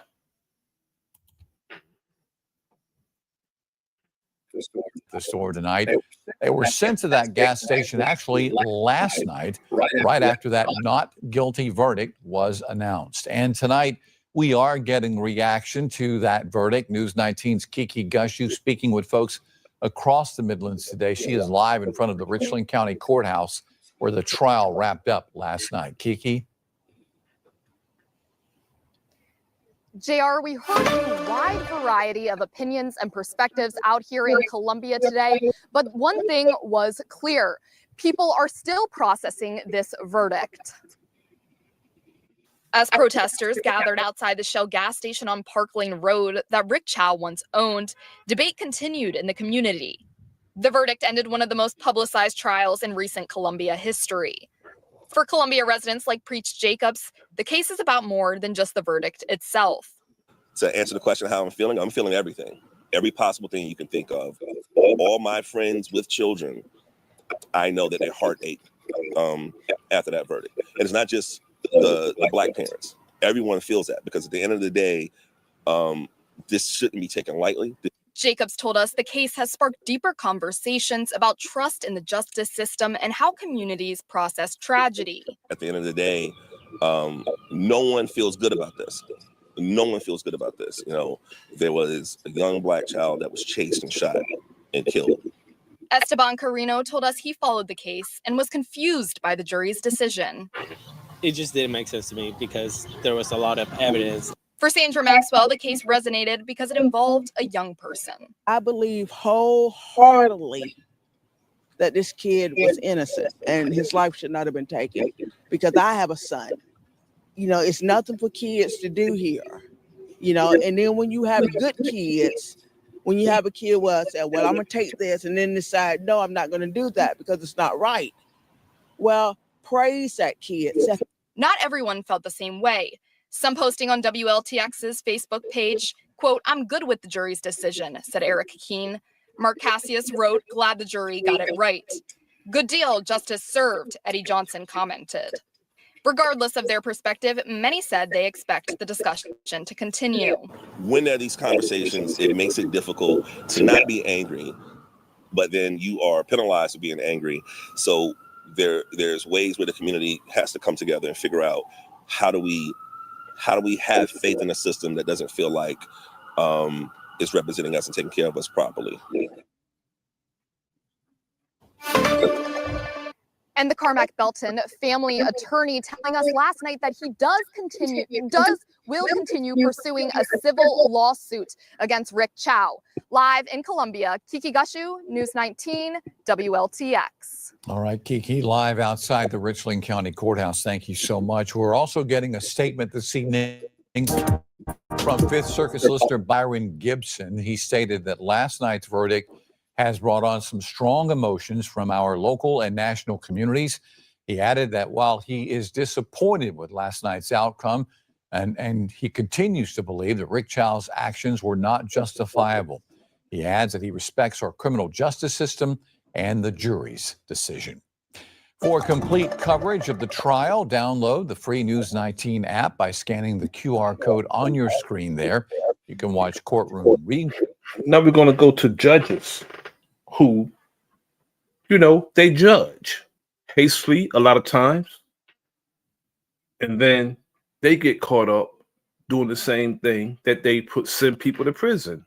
Charleston County judge is preparing to spend the next several nights in the same jail where he sentenced defendants to serve time. James Gosnell Jr. is charged with possessing child sex abuse materials. Our Emily Deanne was in federal court this morning. She shares the chilling details of the case and what. Now, this judge sent people to prison probably for heinous crimes, and he probably, they probably deserve to be there if they did a heinous crime. If they are guilty of that crime and they did that crime, they belong there. But what about him for his transgressions against the people and the law? What's next? James Gosnell Jr. appeared in a familiar place, the courtroom, but this time as the defendant. The now suspended magistrate judge faces serious charges. If convicted, he could spend several years behind bars. Federal authorities arrested the 68-year-old at his Charleston home yesterday. This investigation started thanks to a tip from the National Center for Missing and Exploited Children. Investigators traced Gosnell's actions to online payments made in November of 2024, which linked Gosnell's phone number, email, and home address. A search of his home revealed the most chilling details, multiple videos and images of child sex abuse, including content involving infants and toddlers. U.S. District Judge Molly Cherry did not grant bond today, deferring that decision until a hearing Monday. Gosnell's attorney not happy with that decision. I don't think that that's the way it should have been done, but she's the judge, she ruled, and so that's what we live with. So we come back Monday and fight again. Gosnell has presided over cases for decades in Charleston County, including the initial appearance of the Emmanuel 9 shooter, where he's accused of making controversial comments. His attorney is concerned for his safety in jail. He has been the bond judge on some of the cases that the inmates are there. He's been the preliminary hearing judge on some of the. In words that he probably would say, don't do the crime if you can't do the time. It's your turn now, Judge. It's your turn. Cases that are there. He's issued warrants for some of the people that are there. So there are all sorts of potential problems. In regards to those safety concerns, we're told the Marshal's Office and Charleston County's Sheriff Detention Officers will keep Gosnell in appropriate quarters at the Al Cannon Detention Center. Monday's hearing could determine if he will be held without bond until trial. We'll be inside that courtroom and we'll bring you new details as they emerge. Reporting in downtown Charleston, I'm Emily Dean. The South Carolina Supreme Court suspended him from the bench, saying, quote, his continued service would pose a substantial threat of serious harm to the public and the administration of justice. He's a threat to public safety. Keep him there pending trial. We're going to move on. That judge is a threat to public safety. He shouldn't be a free man. The Toledo Police Department is releasing body-worn camera footage related to an incident that occurred on May 20th, 2026, involving officers interacting with juveniles on a subject stop. This release is intended to provide additional information and transparency regarding the officers' interaction. This incident is under investigation and will be reviewed by the Internal Affairs Bureau for adherence to department policy and procedures. Below is the body-worn camera video footage from the officers involved in the incident.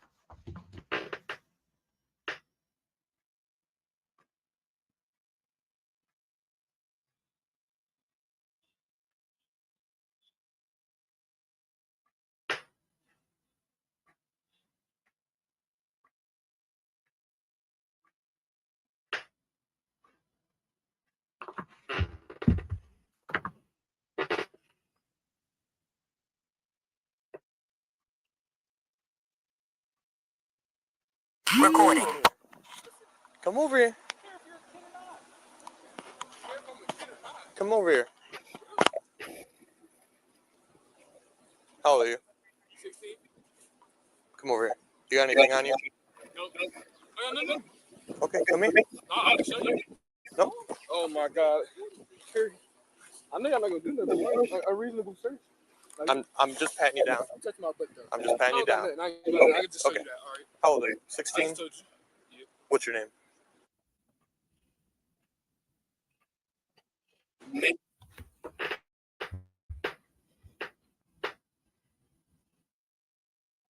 Oh, what is he looking for? You ever been in trouble before? Okay, when we saw you. Start that off better. Why y'all so angry? Well, why is he so angry? You're a little. When? Okay, this way. You cross over there, outside of the crosswalk. Wait, what? Jaywalking. Jaywalking. So it's a lot. So he's stopping this young man, harassing him, filling him up for jaywalking. They need to find something to do. They need to find something to do. We're allowed to stop you. Search me for that? I didn't search you. I patted you down. because your hands outside of your sleeve in your hoodie, tucked away, like you're holding something, and then you keep checking back on us. Like, you know what I mean? Y'all are in a black car watching you. Of course, I'm on. We weren't watching you. We weren't watching you until you were watching us. So it's against the law for us to watch them. We should be watching them in the event they are conspiring to commit crimes against us, which is most case scenario. It's good that the young brother and sister were watching them. So when y'all went down Detroit, that was y'all, right? Yeah, yeah. Right, exactly. And then we made the turn, and then you're looking at us, and then we drive by, and then you're still looking at us, and then we turn back around. Looking at the police is not against the law, and being suspicious, even if they were suspicious, that's not a crime. If somebody is acting suspicious, you're supposed to investigate and see what they're doing. But to walk up to him and pat him down, because that was a weapon search. When they pat you down because he's a damn coward. He got all the weapons on his belt, but he's patting the young brother down. And if you that scared, don't approach, coward. Look what y'all writing. All black police vehicle. What am I? I'm not gonna look. Okay. I mean, let's just not look just because they're the law. I mean, I don't know. Based on our experiences, people are interested in us. Yeah, and then she shot at her mom. She shot at her mom and she's arrested. She's a criminal. But y'all take me for this. I didn't say you were. You brought up that 15-year-old girl who's a criminal. Yeah. You're giving us. The cops act like they're not criminals and they don't engage in criminal behavior. This is the self-righteousness that I talk about. Criminal indications. So we stopped you. Criminal? No, don't say that. Don't say that. I don't think that. Go away. Because you're fucking annoying and stupid. But you walked over to him, telling him to go away now because he's defying you and he's making you look stupid. So you're saying he's annoying. Of course, logic would be annoying to a numbskull.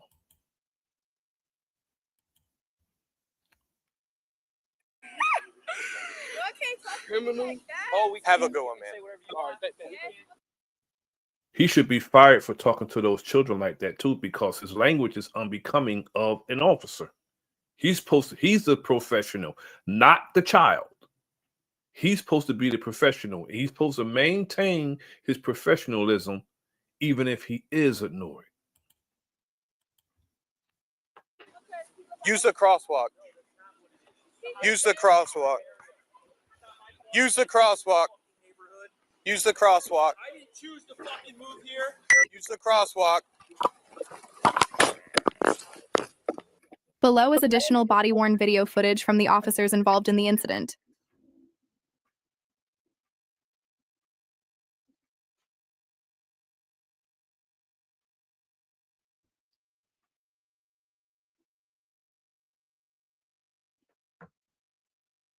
These cops don't have nothing else to do but harass teenagers. Why don't they just go to their own community where the real criminals are?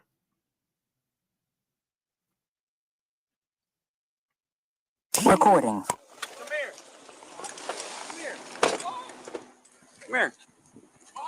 Yeah, clean it. Mark. Yeah, come on. We don't care if you're a kid or not.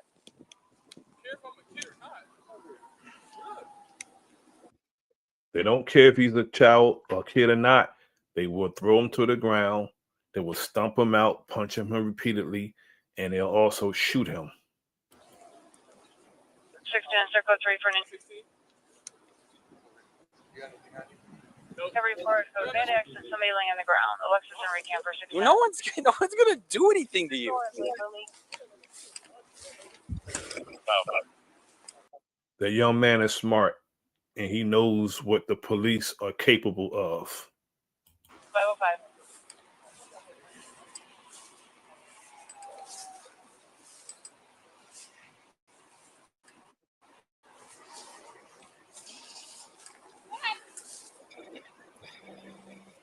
Here, start that off better and I'll tell you. Start that off better and I'll tell you. Start that off better and I'll tell you what happened. Hey guys, can I just ask what happened?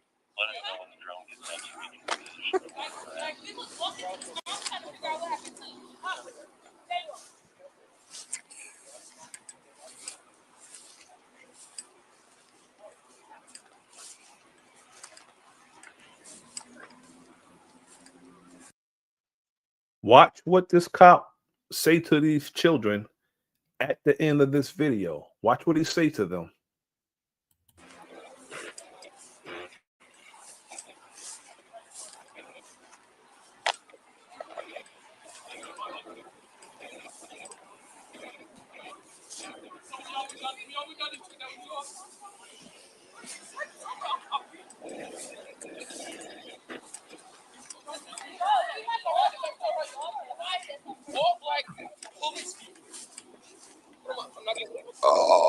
You didn't know that was the police? I'm the one who said something. What happened to the last 15-year-old girl for walking in the street? You know what happened to her? And then she shot at her mom and she's arrested. She's a criminal. Okay, wait, we not criminals? I didn't say you were. But y'all checking But you brought up that 15-year-old girl who's a criminal. Take me through this though. Yeah. It's You're called. giving us criminal indication. Because he's So we black. stopped you. Criminal? No, don't say that. Don't say that. I don't think it's that. Go away. Because you're fucking annoying And you're dumb. Y'all can't talk to me like that. Oh, we can't, but you can say whatever you want. But we can't. They're not the professionals. They're not the adults. Okay? They're not the professionals. Yes, they can say what they want, and you have to stand there and take it because you are in that uniform and you're supposed to have some professionalism. And you're not supposed to. The young lady is correct. He's not supposed to talk to her like that. Because he looked like a criminal? No, that's not what it is. This is a high gang, high crime area. It's not my fault you guys live in this. They always talk about high gang area when the police department is a high crime, high gang area. Fucking neighborhood. I didn't choose to fucking move here. Listen to this devil. Because he looked like a criminal? No, that's not what it is. This is a high gang, high crime area. It's not my fault you guys live in this fucking neighborhood. I didn't choose to fucking move here. This incident remains under investigation and will be reviewed by the Internal Affairs Bureau for adherence to department policy and procedures. Thank you for taking the time to review this information. Talk to the children like that. You talk to our children that way, and they don't care anything about our children. Told these kids to enjoy poverty. I didn't choose to live. My message to all of those who are hurting is we see you. Now, this right here is the reason why, and I'm going to end the stream with this video. This is why Rick Chow got away with murdering the little brother. This right here. Asian people can attack us. Asian people can shoot us down. They can shoot, they can disrespect us. They can beat our women in beauty salons and beauty supply stores. And if we fight them back because they have the anti-Asian hate crime bill signed into a law, they are a protected class of people. They'll never do this for the most disrespected and attacked people in this country. And given that, being that we know that they'll never sign a bill into law that makes us a protected class of people, and that is classism in the first place. How are you going to sign a bill to make a particular person a protected class of people? And the LGBTQ, they are a protected class of people based on a sexuality. A sexuality supersedes our people and their well-being. That's wicked. That's evil. In this most case scenario, United States of America. And the Congress has said, we see you. And we are committed to stop the hatred and the bias. All right. And there was never who support Asian businesses more than we do. No one. No one. We go to their Chinese restaurants. We go to their nail salons. We go to their beauty supply stores. We go to their grocery stores. We go to their clothing stores. They think they're slick by supplying a demand. I suggested our people to stop patronizing their businesses to the point that they leave. We have to starve these people out because they don't like us, they disrespect us, and they're abusive towards us. So we should stop patronizing their businesses. We should, if we have to travel a little further to get our necessities, we need to do so. We need to divest from any people, divest and delineate from any people who disrespect us. And starve them out.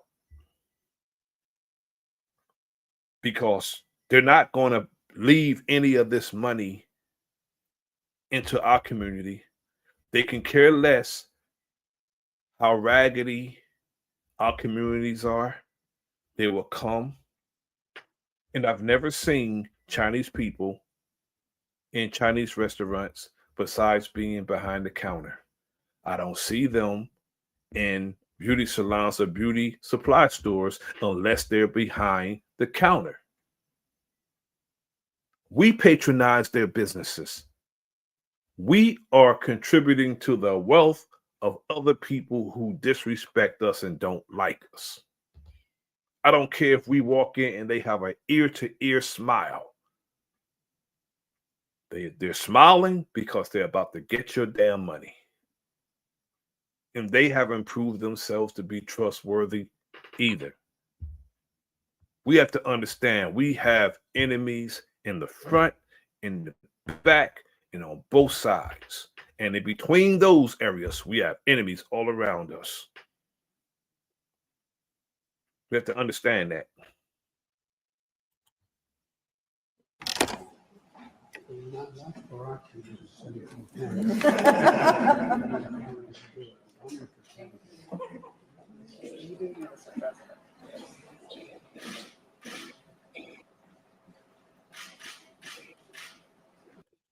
Here we are, indigenous, aboriginal to this land, our land. And people can come here 9,000 and 10,000 miles away and get treated better than us. And they'll tell us how hard they work to get to where they at. But no, they come here and they get stipends, money, and everything is waiting for them when they arrive. Our money. They'll take the money from us, our tax dollars, and give it to other people's to suffice themselves and help them open up businesses. And they will suggest,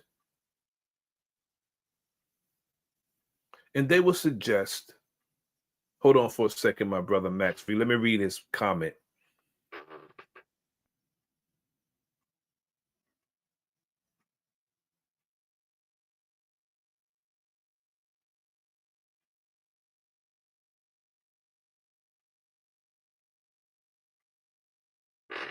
Absolutely, my brother Max V. Absolutely. I agree with that.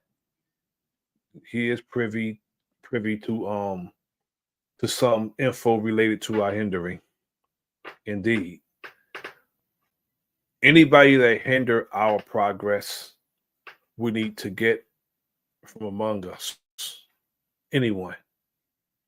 See, when these people come to the United States, Brother, don't even worry about it, brother. Don't even worry about it. You good with me, bro. When they give these people these stipends and these loans, they even suggest to them where they should open their businesses to capitalize off us. They'll suggest. Now, if one of us go to apply for a loan to get the same property to supply demand to our people, they give us a hard time. They don't like us having stores on the main strip where everybody can see and patronize. They want to put us on the side streets. I don't care if it's a barbershop or a grocery store. They want to put us on a side street. Don't want us to have our business on the main strip. They don't want that. But anybody else will come here and they can be right downtown in the middle of everything where all the business people are at. And they'll give them these loans. And they'll be chest out. And they look down on us. So we have to stop patronizing everybody's business. Starve them out. To the point that their business suffer and they pack up and leave. That's what we got to do. I want to thank everybody for joining me this evening. I appreciate it. Thanks to Big Dog Philly OG, Max V, P. Moses, Ghetto Child Clinic, my brother Dre Cobbs, Hiker. Thank you all for coming through. American Isness, thank you for coming through. I appreciate it.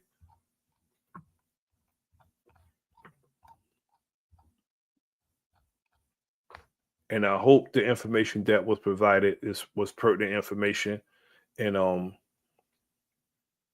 hope it's enlightening. I really don't have to enlighten this audience. I'm just like sharing the information. The people 7973, thank you for joining this evening. I appreciate it. And until next time. Also, I want to thank my wife. I have to thank her. She's like the executive producer of the Enemies Public. She helps me. And she's the one who actually suggested that I do streams. She's the one suggested to me that I start streaming and get a channel. As a matter of fact, I had to learn everything that I do now. Before then, she was doing it for me. So she was doing it for me. I'd like to thank her, my better half. Until next time, I leave you as I came before you in the greeting words of peace. Salute. This is the Enemies Public. I am Bro.Nasir. Like, share, subscribe. Leave a comment in the comment section. Peace.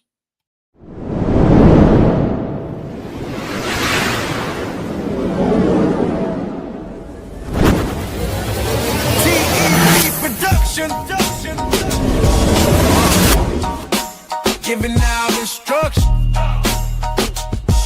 Hey. I just keep it intact. This is a fact, right and exact. I won't step back. Admiration is the feeling that inspires your brain to make you gain self-knowledge, not go insane.